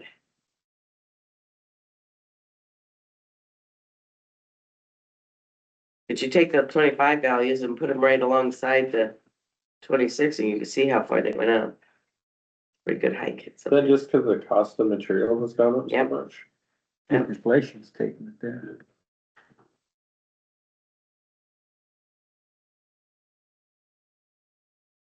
So I would have to get some direction. When do you guys meet again? Next week. Next week. The 30th or 28th, sorry, I think it is 28th, yeah. 28th? Yeah. We need to get on the agenda then to have you guys tell me what you want, because I gotta get going on this next week. I would think anything under $20,000 in value or something like that, you could just take it off. Okay, I'm just thinking, Dennis, what are you thinking? I mean, it's not gonna break the county to lose something that's 20. so I see the library storage building is at 2164. There's a weed office, it's 21,000. Really don't have any, once the fairground stuff go off, you really don't have any under 20,000. I mean, the announcer booth at 22,000 is up there. But most of these items are a fair amount more.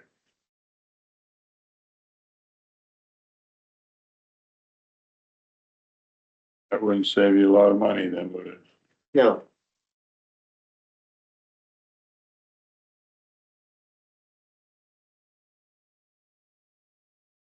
We built this courthouse and the asphalt parking lot, They don't have a break. $235,000.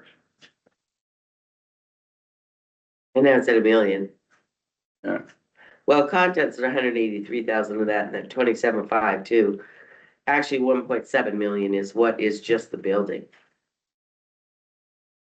But that doesn't surprise me because the bar went from 3,000 and they are trying to tell me it's gonna be 65 to 7,000 to rebuild it 7 years later. So double.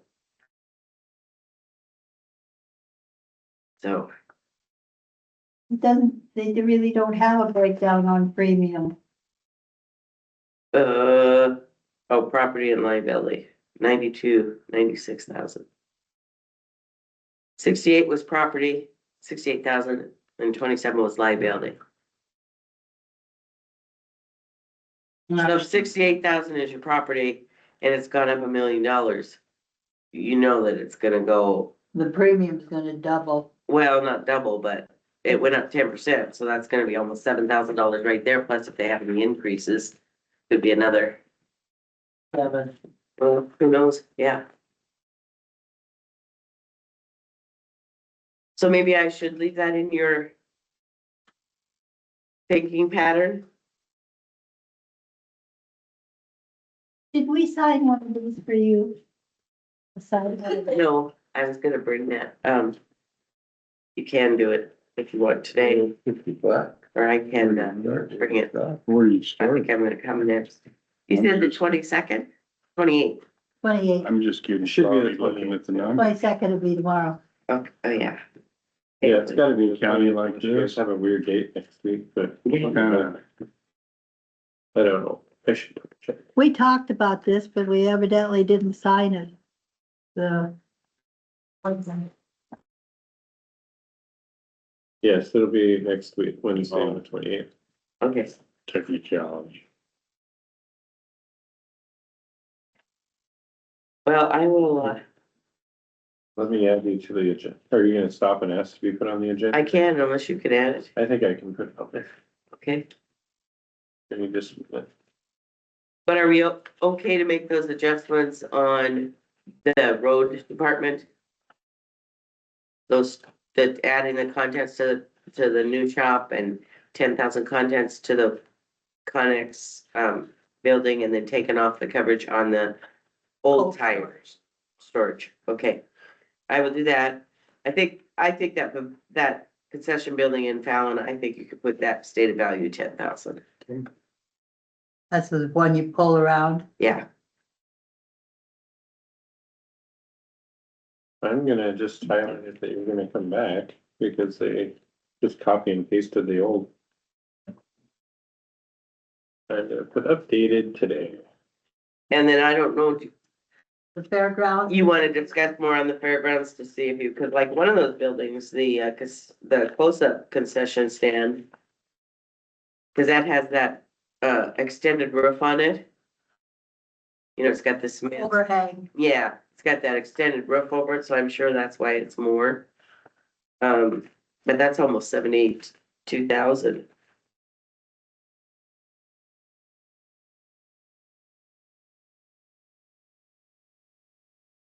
So I don't know if you wanna.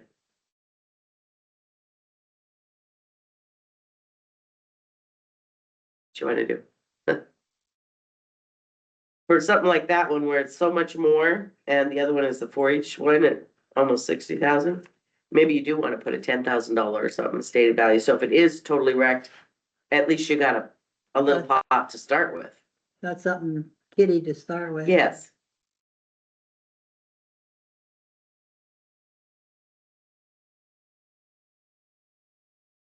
So I just probably let you guys cuss and discuss. Mostly cuss, probably. Okay. Well, I just don't know what I don't know what you want me to The do. weed garage, $142,000 for that building. Seems like a lot, doesn't it? That's not that big of a building. It's just a shell. Cause we never put the bathroom in that back I room. know, there's one put in over in Fallon that was. It's fairly good size, but it was over 300,000 and it was just bare bone. Yeah, just, yeah. So I mean, those buildings are pretty expensive when you go to replace them. Well, was it 270 to 320 a square foot? Well, you know, we do not have a lumber mill in our backyard or any supplies. We have to haul it in Yep. 50 miles. So we're on the upper end of the Totem pole. replacement cost, yeah. So we're probably closer to 320 per square foot, which seems absolutely unreal, but It is, yeah.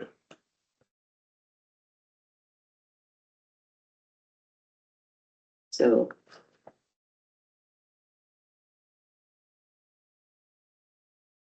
But really, the fairgrounds, other than the courthouse, the fairgrounds is where your biggest expenditure is. Well, on the Well, grandstand, we would never replace that grandstand. We would never replace that grandstand. No, but you would want to replace it with something. Aluminum. Right, you'd probably do aluminum, but at least, You'd have something to start with. right. You know, maybe you want to go down. I don't know.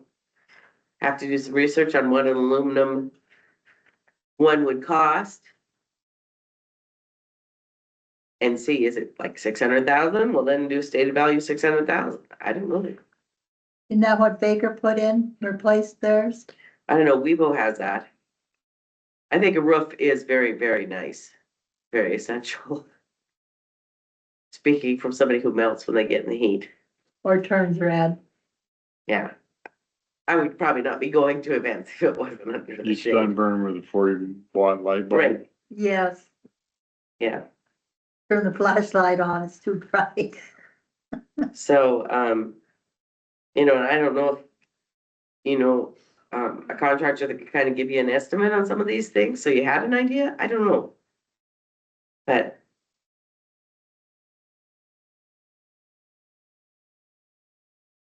think? Fairgrounds has over 2 million.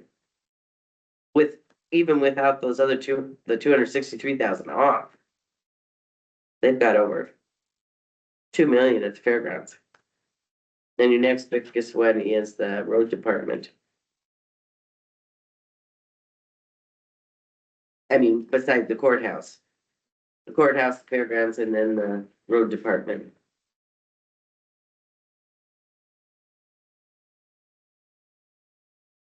It's 5. Oh yeah, they're over 2 million as well, the road department. So.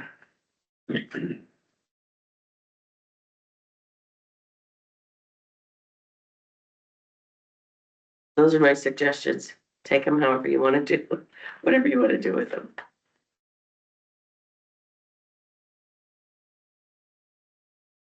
So you put me on for the 20th at 10:30?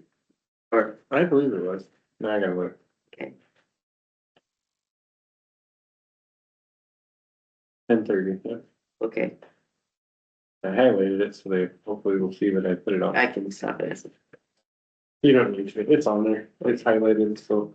So, I don't know, do you have any other questions or things for me? Lots, but I don't think it's anything you can.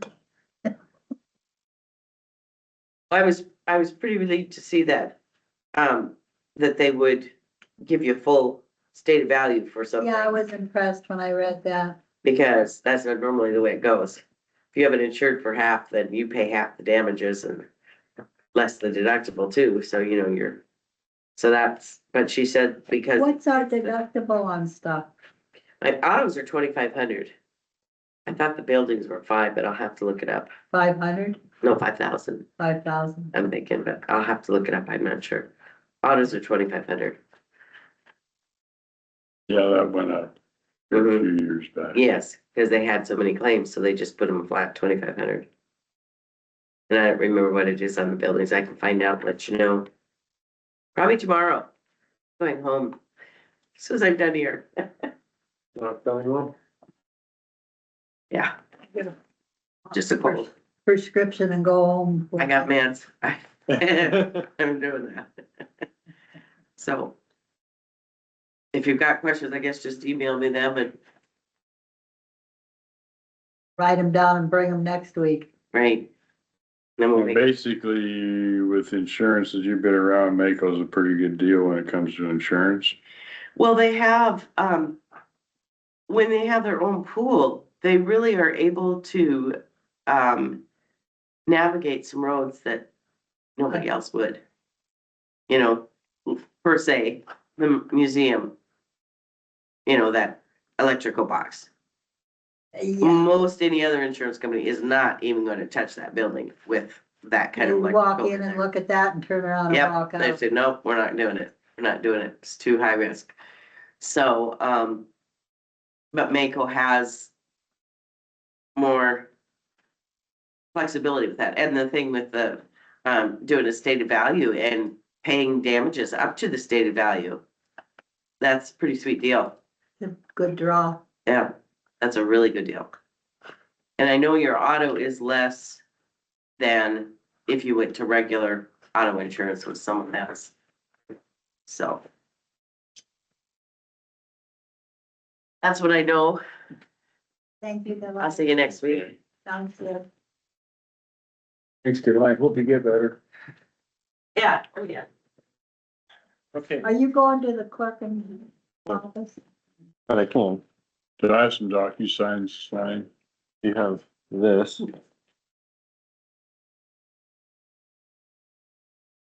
This is your 11 o'clock stuff.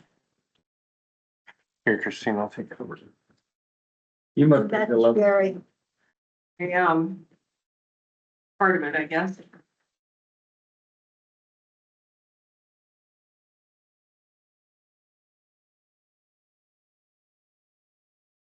Andrea's still out there?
Eileen, you got the floor. Okay. I was contacted by Sherry, the clerk and recorder, in regards to a grant called the Crisis Diversion Grant that had been granted to the ambulance service. And, I asked Andrea to come to help further explain things. Isn't this the one you applied for to replace the CIH? Yes, and they would not let us use it the same as the CIH. This has to be building a crisis coalition.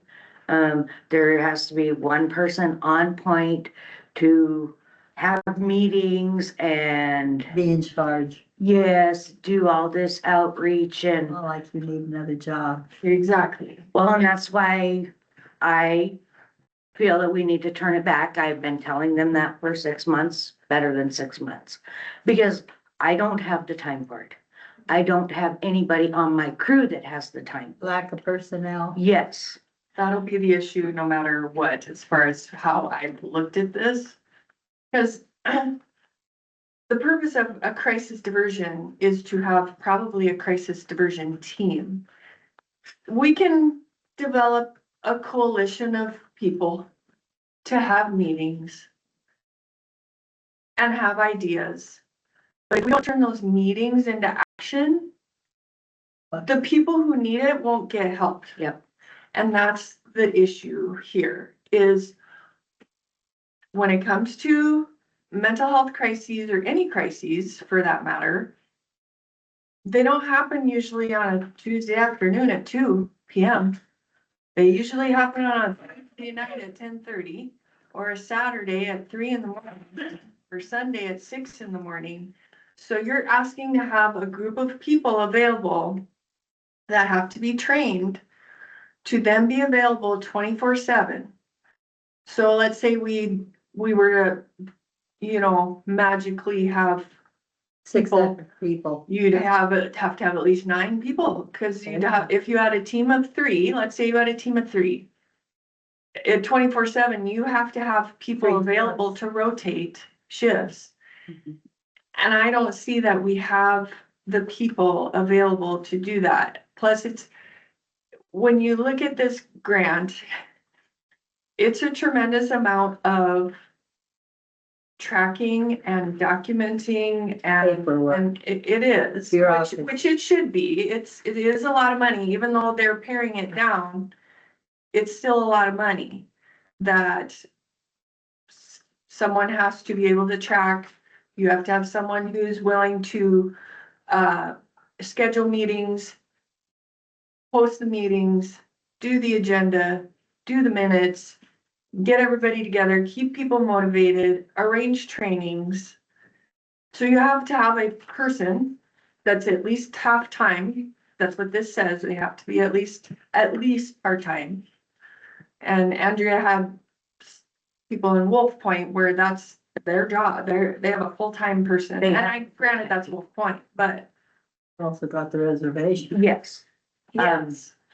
I talked in depth with Jade Fenton. Uh-huh. She's the gal up in Wolf Point, and she said it was probably a 2-person job when she first started, 2 full-time people. And since then, since they have their program up and running, now she's got herself, and then she has several other staff members that work with her. And they have separate people that, Filled it out. yeah, they have separate people that are on call for the crisis calls and stuff like that. So they've got a whole big team. Eileen doesn't have the extra time.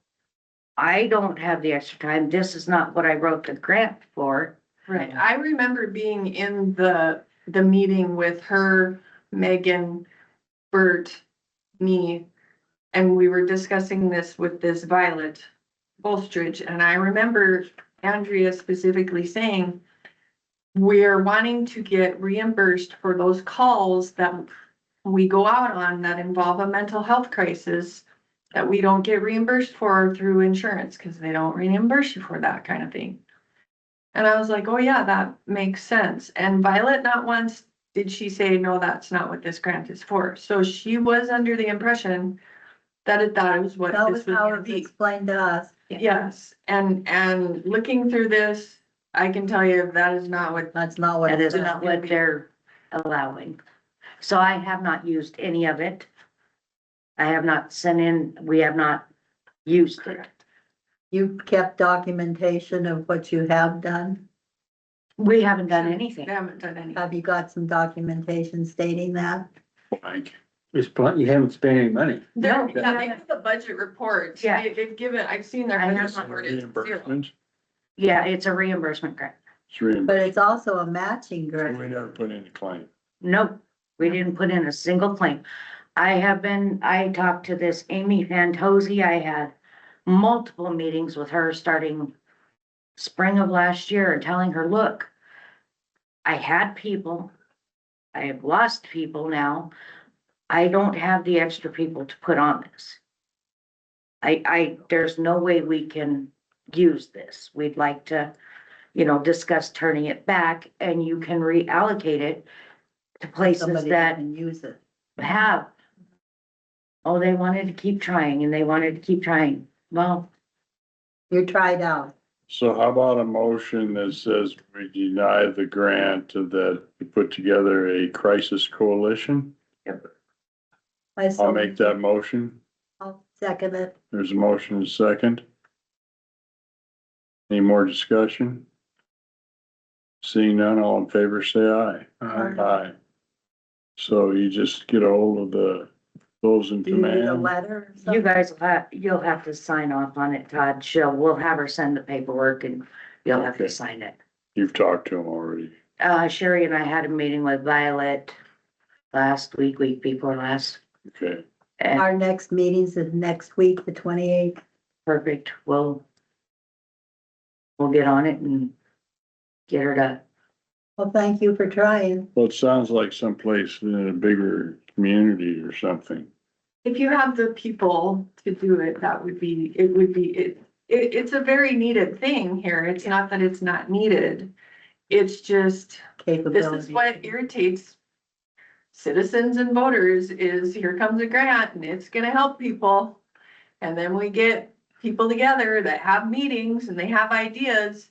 And then it never gets put into action. So then you have these people that are waiting for this service and it doesn't come to fruition. And that's the frustrating, sad part, but that's just what it is here. It's not that it's not needed. It's just on this scale. It's a good idea. It's just, Their parameters don't match our right. ability. I mean, I'm on all sorts of meetings and I run meetings and I've tried to get a committee on our LAPC team to do an exercise for emergency preparedness. And nobody has the time to get together to get an exercise put together because it's the same 6 people trying to do everything. How small towns go. So, 4-H and high school. yeah, right, Same people run it. right. And after a while, there's just no hours left in the day No for them to steam. do. So, there are hours in the day. Well, I'm sorry it doesn't work. yeah, It just, It was a good idea. yeah, if it could have worked the way, Well, it would have It would- filled in some blanks. yes, it would have filled in a lot. But they're not willing to let us do it the way we had initially discussed. So they want more meetings and, 15 people on this meeting, and everybody has to do, And they can't understand why we can't get 20 people to do it. yeah. Well, thank you for trying.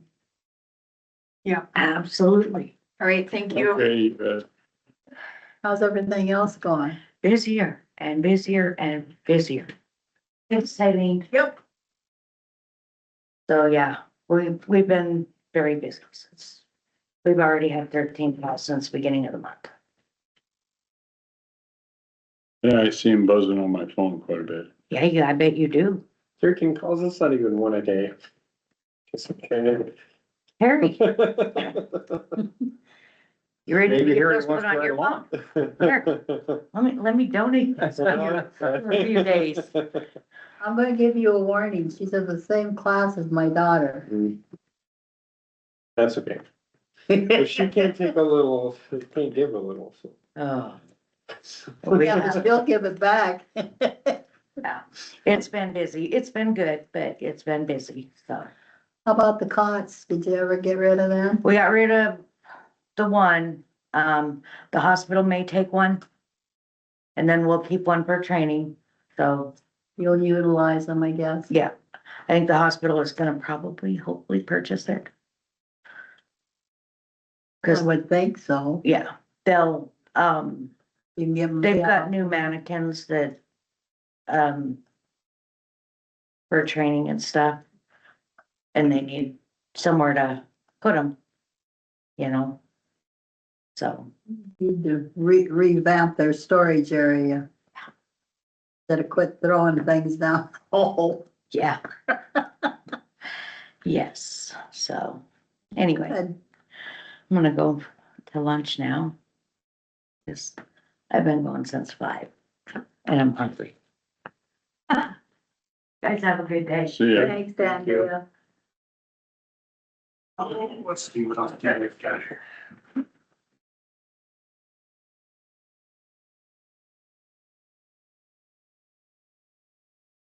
I don't know when you're supposed to get these. What's that? Thinking this is for later.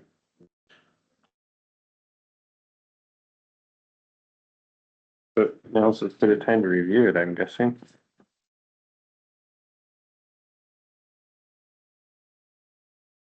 It's a correspondence, so you're ready for later today, I'm guessing.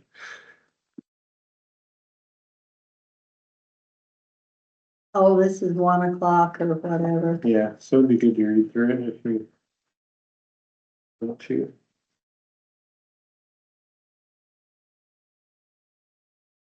I think that's the only course. Did you bring your basket in?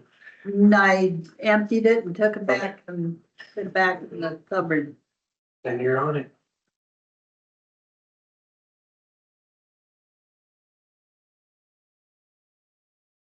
Oh, the letter of support, you guys can sign You that. need this to What is that? make, it's what we just did. Nope, there you got what I needed, thank you, guys.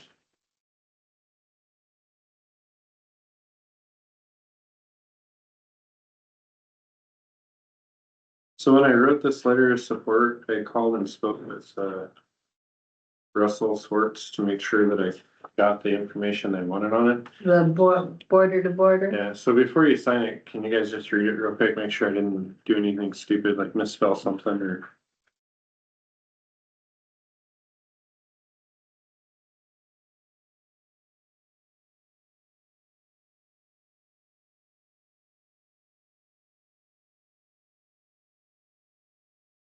Want me to read it, Dennis? The Prairie Yeah. County Board of Commissioners strongly supports B2B, which is the trail system, Badlands to Badlands.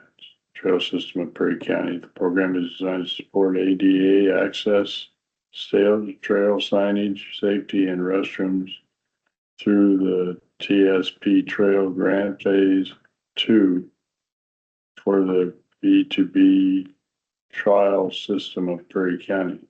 This will greatly. Trail increase- system. Yeah, it's misspelled. Not great. Okay, let me pull it up here.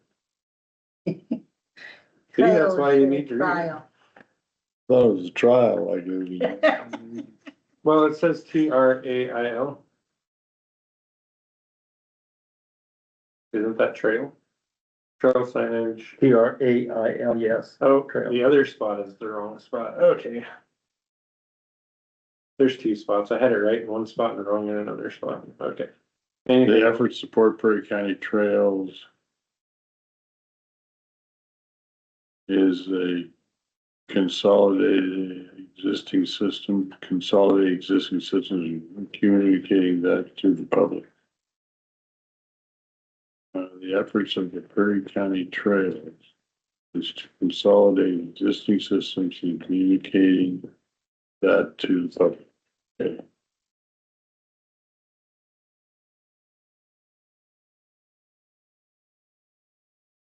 Yeah, I'll have them reprinted off here. Russell was asking, I went to they had their annual last, The EPCD, yeah, they had their annual in Glendive. I went to it.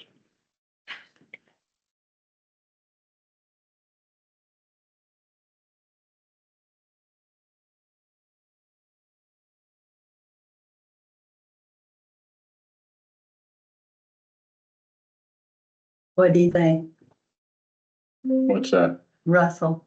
Oh, he just wanted to know that he said he says, I'm sure you're got stuff going on. Haven't got around to letter support. Oh, we're still jobbing us for the support letter, okay. He wasn't aggressive or nothing. He just said, they're waiting.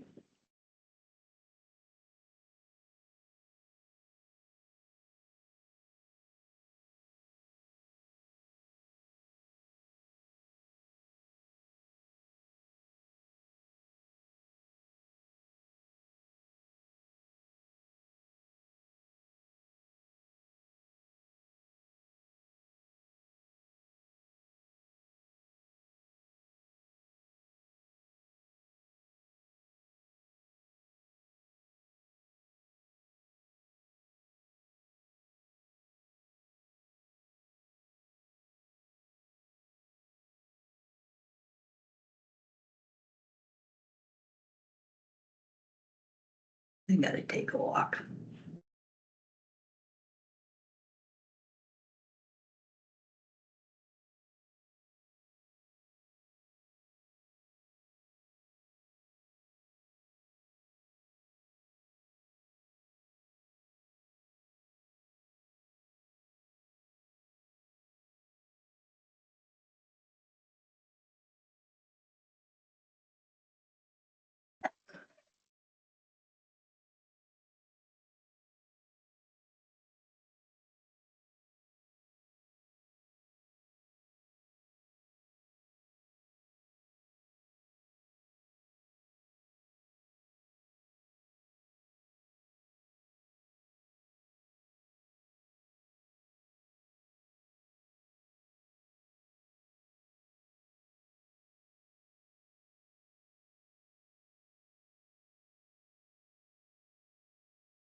Tucker's taking a lot of credit for the APR.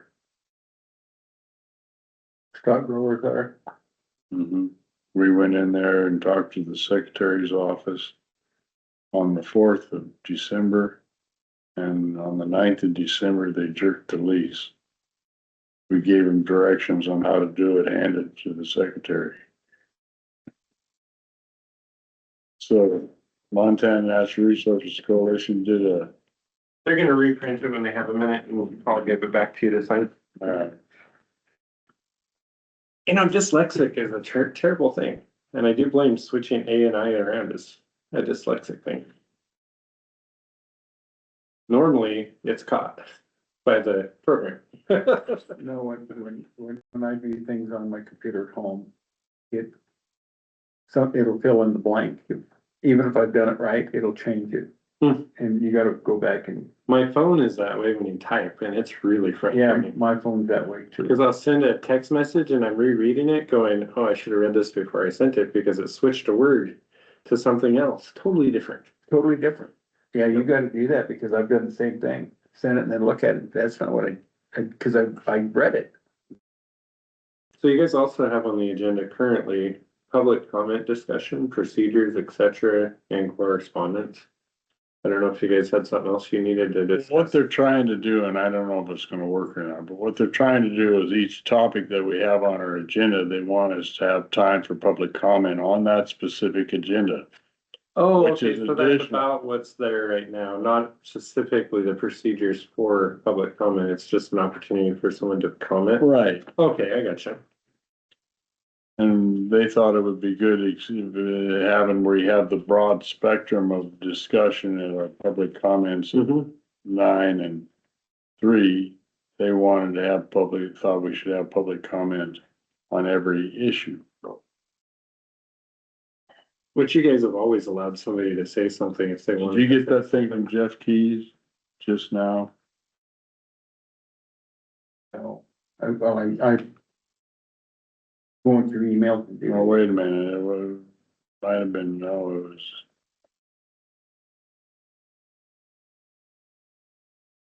No, I guess not, it was on the 20th. What's this one? I mean, yesterday.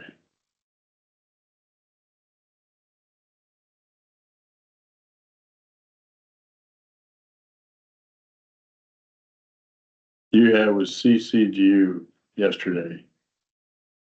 About what? It's a federal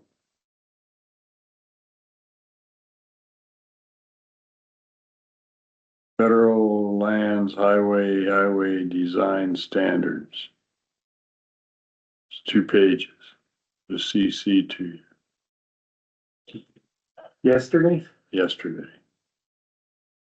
Jeff Keys sent me, yeah. And are you wanting that printed off or what do you? Well, That's the other thing you signed when Sherry was in here earlier. no, okay, Yeah. okay, yeah, it's signed, all right. Yeah, it's the other thing that Sherry brought in for you. She just brought in the signature page, I Yep. didn't see the other page.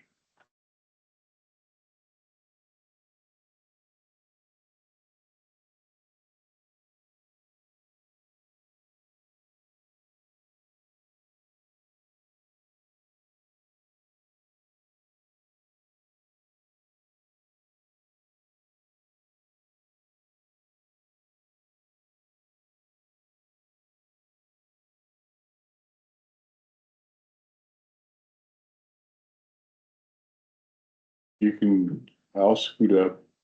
No, that's okay. I get a few extra steps, Little up and down. as long as I don't fall off the high end. Did you make that necklace? Deanna, Nice. that's kind of cool. It fits your shirt and stuff. Goes with it. Yeah.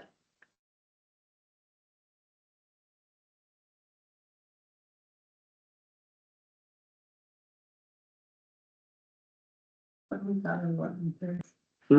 What do we got at 11:30? Nothing. You're open from now until much.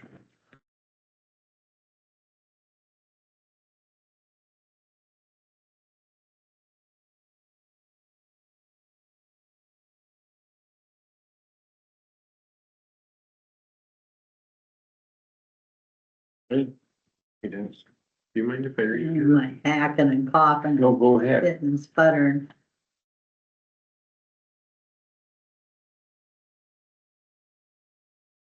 Sure, this is Gregory Nelson, thank you.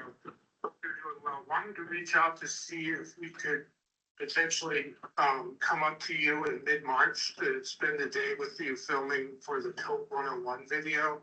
Would definitely want to include you in that. We have a new videographer at DACO and I was able to meet with him and we're really trying to push for a high value added video that endures and in its life, and really want to make sure that the production quality is there. And so wanted to see about potentially coming up to you between March 11th and 20th, visiting your county and spending a day with you, interviewing you and getting shots of the public lands within your county. Give me a call when you can. Thanks. Bye-bye. interesting. What's that? Well, Nico wants to come to Prairie County and film. Oh. What are they looking to film? Our public lands and try to attach it to Pilt. I'll Oh, stand on Custer County, the Custer County border, I'll say, this side they get $3.40 an acre, and this side they get $1.14 or whatever it is. 45 cents or something. Don't take a big step to see that's the difference.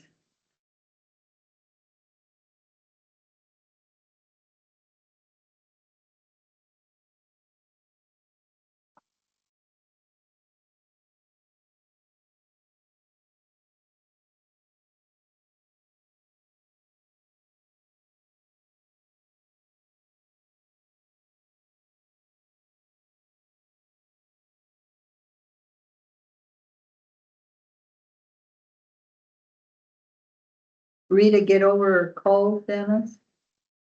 Yeah, she's all, Oh, well and better? yeah, Good. It's a tough one, huh? boy, that was a hard thing that went around the neighborhood kids.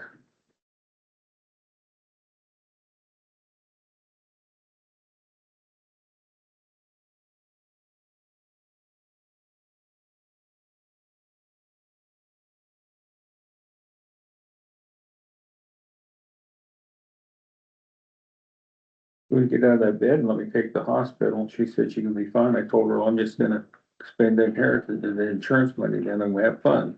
She didn't get out of bed. He didn't go to the She hospital. didn't do Did anything. she laugh? No, she didn't think I was funny. She didn't think you were funny. No. You know, they say when you tell jokes about people, when they're not laughing, then it was a bad joke. Well, she was sick. And I think you've seen it too around here. Well, you had it for I still got it. months, do you? Yeah, whatever that's been, it's just been horrid.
Owen sent me a.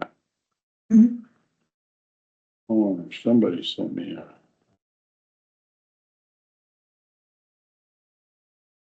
Patty knife. You remember Patty, don't you?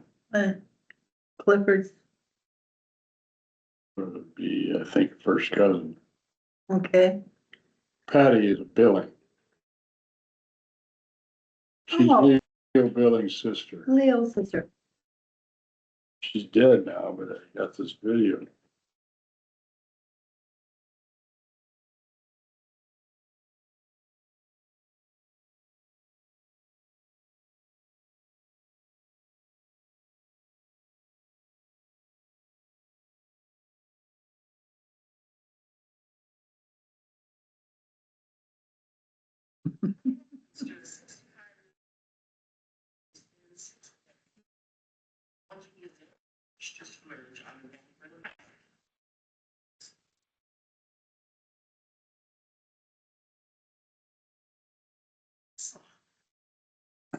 That's not Everett. That guy. He found Bill Cosby got, he got charged and. Sexual. Oh, yeah, sexual. So Everett found them on sale, His book. books.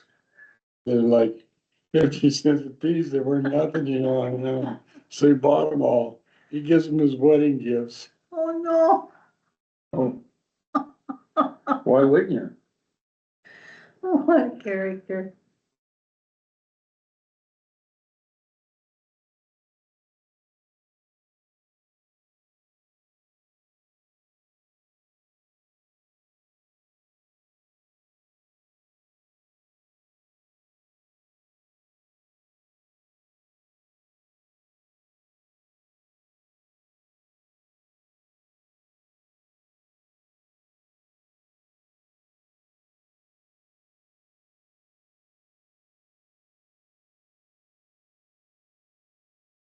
But you guys, but when that fan was going in here, it was a little cool.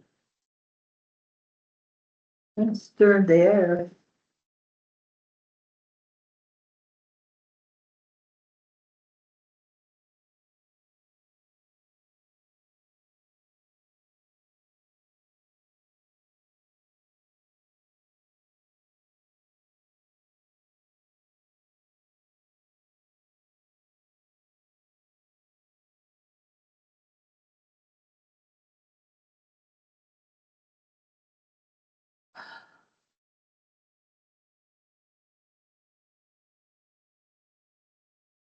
Harry, what are you finding out over there?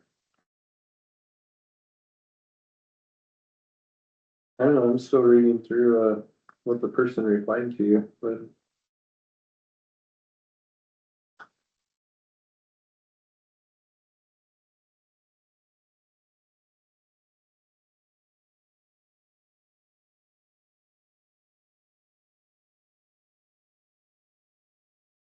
These are just copies of the emails he sent us.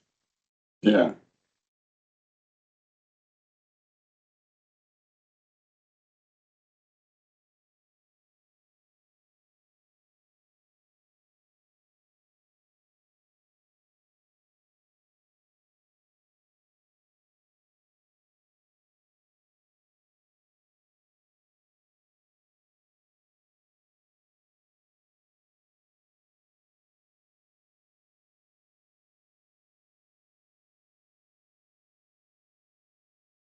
One more for the land planning board. Okay, There you go. So far. thank you. Yep. Who's that?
Oh, sorry. There's your minute. Thank you. On it, and I highlighted. Thank you, Lainey. Or you needed to look, so you don't have to see the whole thing. Thanks.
Do you get this magazine, Todd?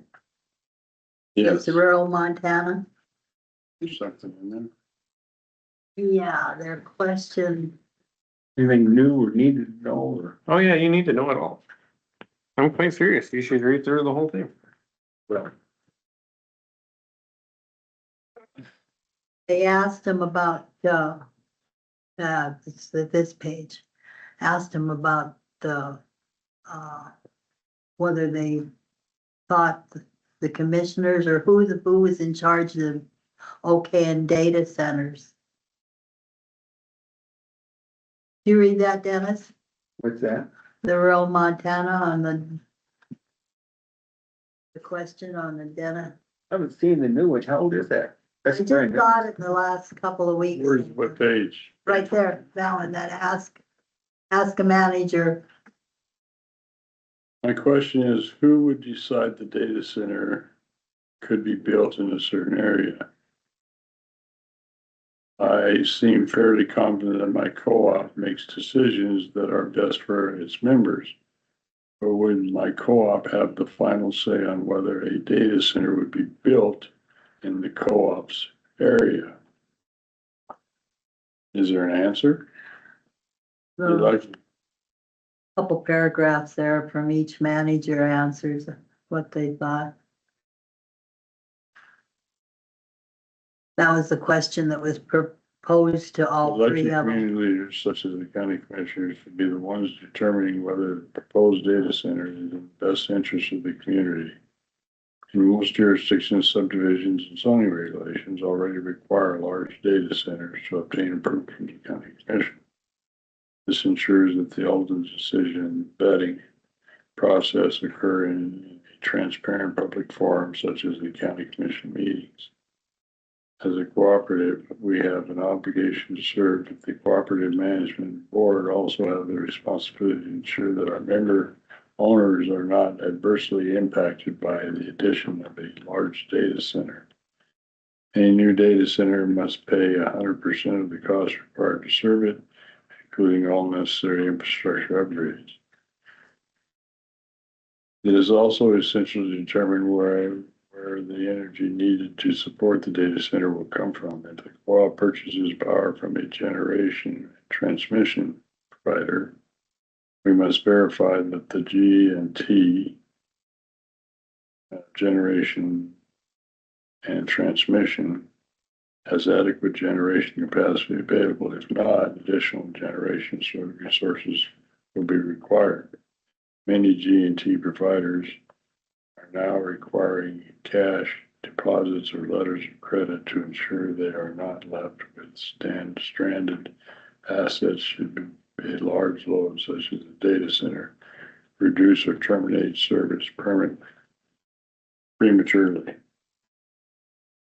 I hear the one in Yellowstone County that they're putting in now a natural gas turbine is their plan, or a mini nuclear Yeah, that's the one I heard. For their data, for the data. There's a plan to put one on, must be up by Malt. It's in well, one Yellowstone in Fort County. Shepherd or someplace out there, there are two of them. They want to put in a 500-acre solar complex. Some type of base power that they're guaranteed to have base power, and they're gonna supply all the power right there, I guess. That's the plan. Oh, this Patterson, he thinks the commissioners have the right to say, and the other two are completely different.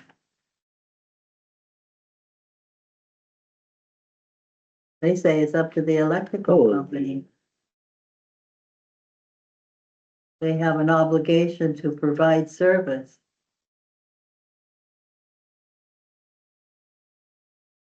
But the amount of water those things require, Well, it's a closed circuit.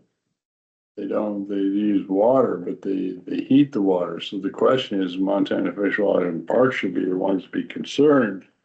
the Because it's discharge getting into the Yellowstone. discharged back into the Yellowstone, you're gonna get a temperature rise in the streams. Which is going to make a difference in what type of species of fish you're gonna have in that part of the river. Not only that, but it's gonna affect our irrigators too. How would it? That heated water, wouldn't that change the water composition to Dennis? use it for irrigation? Yeah, it's gonna change the water temperature, and that's gonna affect crops. That's what I think. But there's DNRC and what happens, these canal systems, everything built along that, and us too, what I've noticed the last couple of years, because Billings has taken on more water, Yellowstone water level has dropped. Horrendously. We have issues already out here, and I forget what, Buffalo Rapids calls this First and Shirley, isn't that what it is over here? Surely, yeah. But they have to dig canals in to come to the pumping station now because the river's changed a little bit and there's Their less water. pump doesn't set down in the water anymore, does it? Well, it's silted in Yeah, and it's not high enough. It's not like it was. It's going the other side. So there's always issues. But if they're taking a bunch of water out at any given time, it's really gonna affect this. Because when they stop irrigating around Huntley, that area, because they'll turn off about the 1st of August.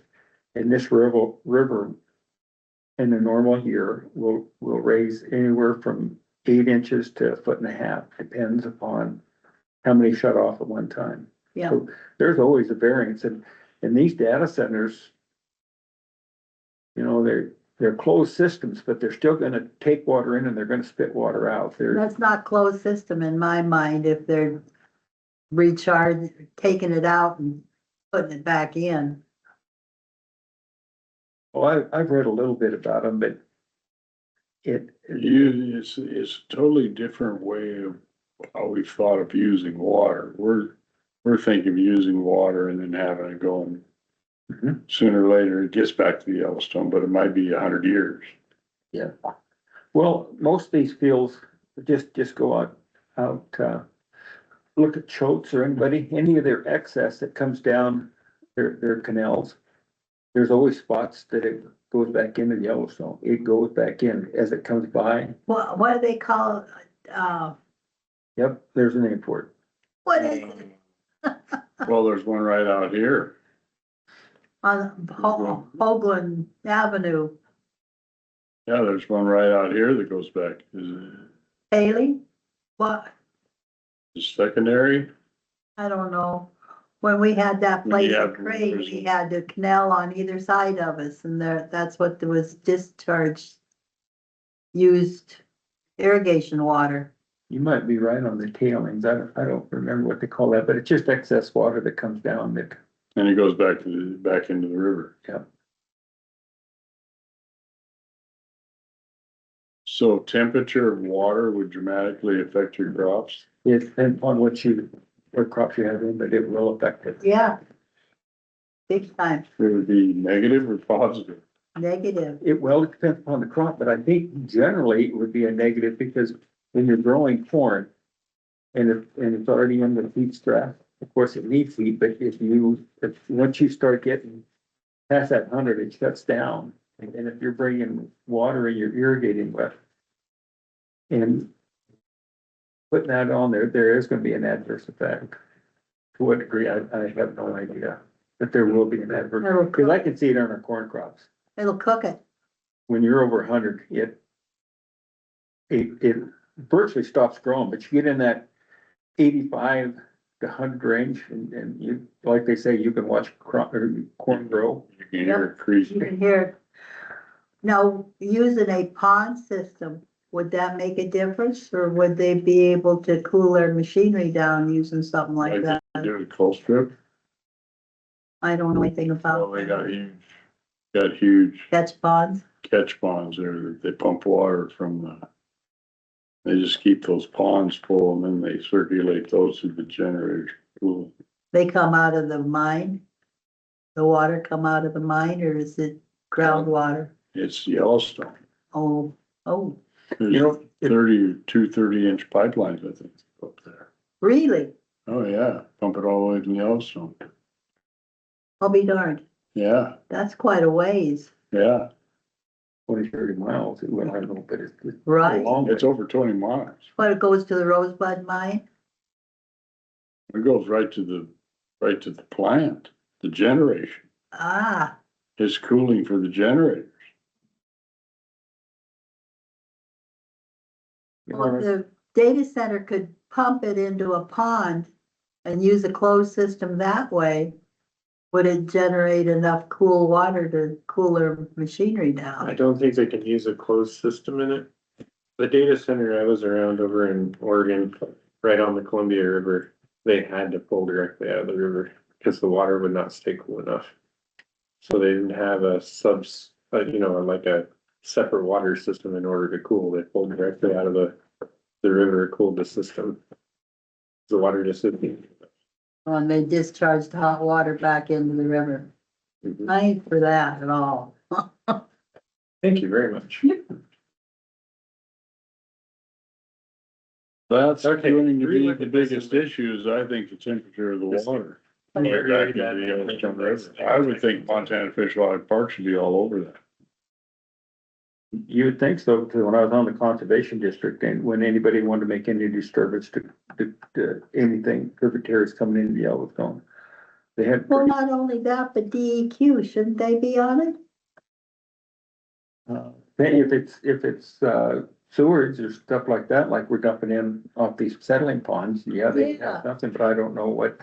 The other challenge with the data centers is that, unlike the wind companies that came in and signed contracts, these data centers are coming in and buying properties so that they can develop however they want. And you don't know they even bought it until they start construction, basically. Because they have the owner sign in. But they've gotta apply for water rights if they're gonna jerk water. I don't know what they're doing. I've heard lots of. And if they It apply has to be, it has to be a water right with DNR. if they If you're pulling apply any for a water. water right, Even if you're putting it back, you have to have the water. Yeah, yeah, but we would be notified that they're, if somebody had a complaint against it. well, it would have to be a water right. The only way you can use water out of the Yellowstone. And I think I have the original from 1905, but then as our farm has grown, we've used this. You've added on. We've used this for reserve water right in the county. And I think we have probably 4 different water rights plus the original. I think we've got like 7 of them. Yeah. It started out in 1903. Because I do believe they're putting a data center in Billings. And it's already in the Rosebud, north and east of Billings, Yeah. north and Somebody west. said it was Broadway, like on the- Broadview is where it's gonna be. Broadview. There's quite a, Halt and Broadview up in that area. there was quite a gathering, I understand, at Rocky Mountain College, Mhm. had big participation. I was reading somewhere that a couple of these places are actually gonna build their own nuclear facilities to support their data centers.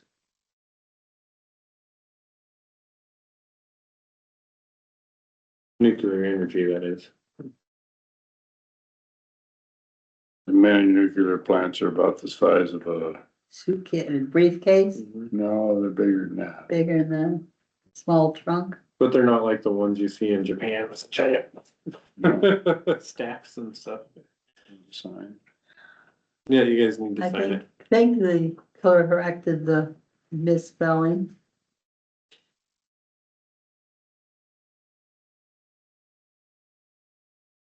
And I to find what B2P was. Oh, Badlands to Badlands. I thought it was border, but it's Badlands to Badlands.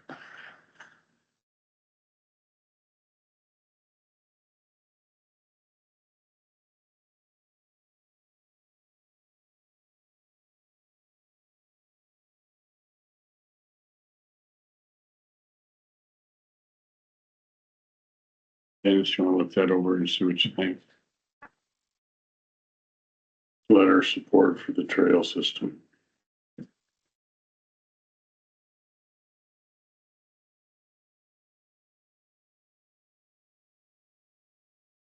They're trying to kind of get their ducks in a row before July 4th. Yeah, Well, they're trying to get this. That's gonna be a big deal. That's gonna be a huge deal. I think there's rumors that Trump's gonna come. You would think he would be at that. You would think so. That wouldn't surprise me at all. Mhm. Well, he announced that he's gonna visit all 50 states for the 250th celebration. So obviously he can't do it all at once, so he's gotta do it at different times. But I haven't been able to find a list of when he's supposed to be where.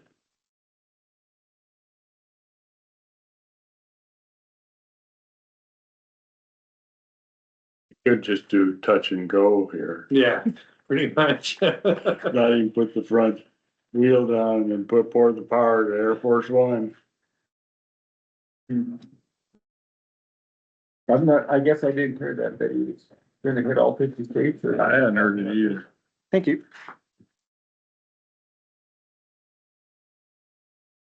are we going to lunch, right?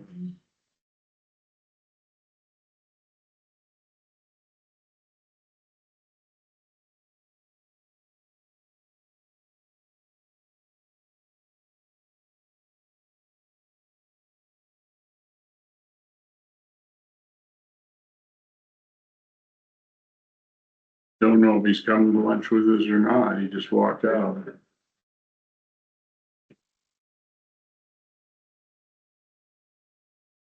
We're gonna go to lunch, Fred. Oh, okay. Gotta go grab my check out of the. That's a. Just save it. Stop this.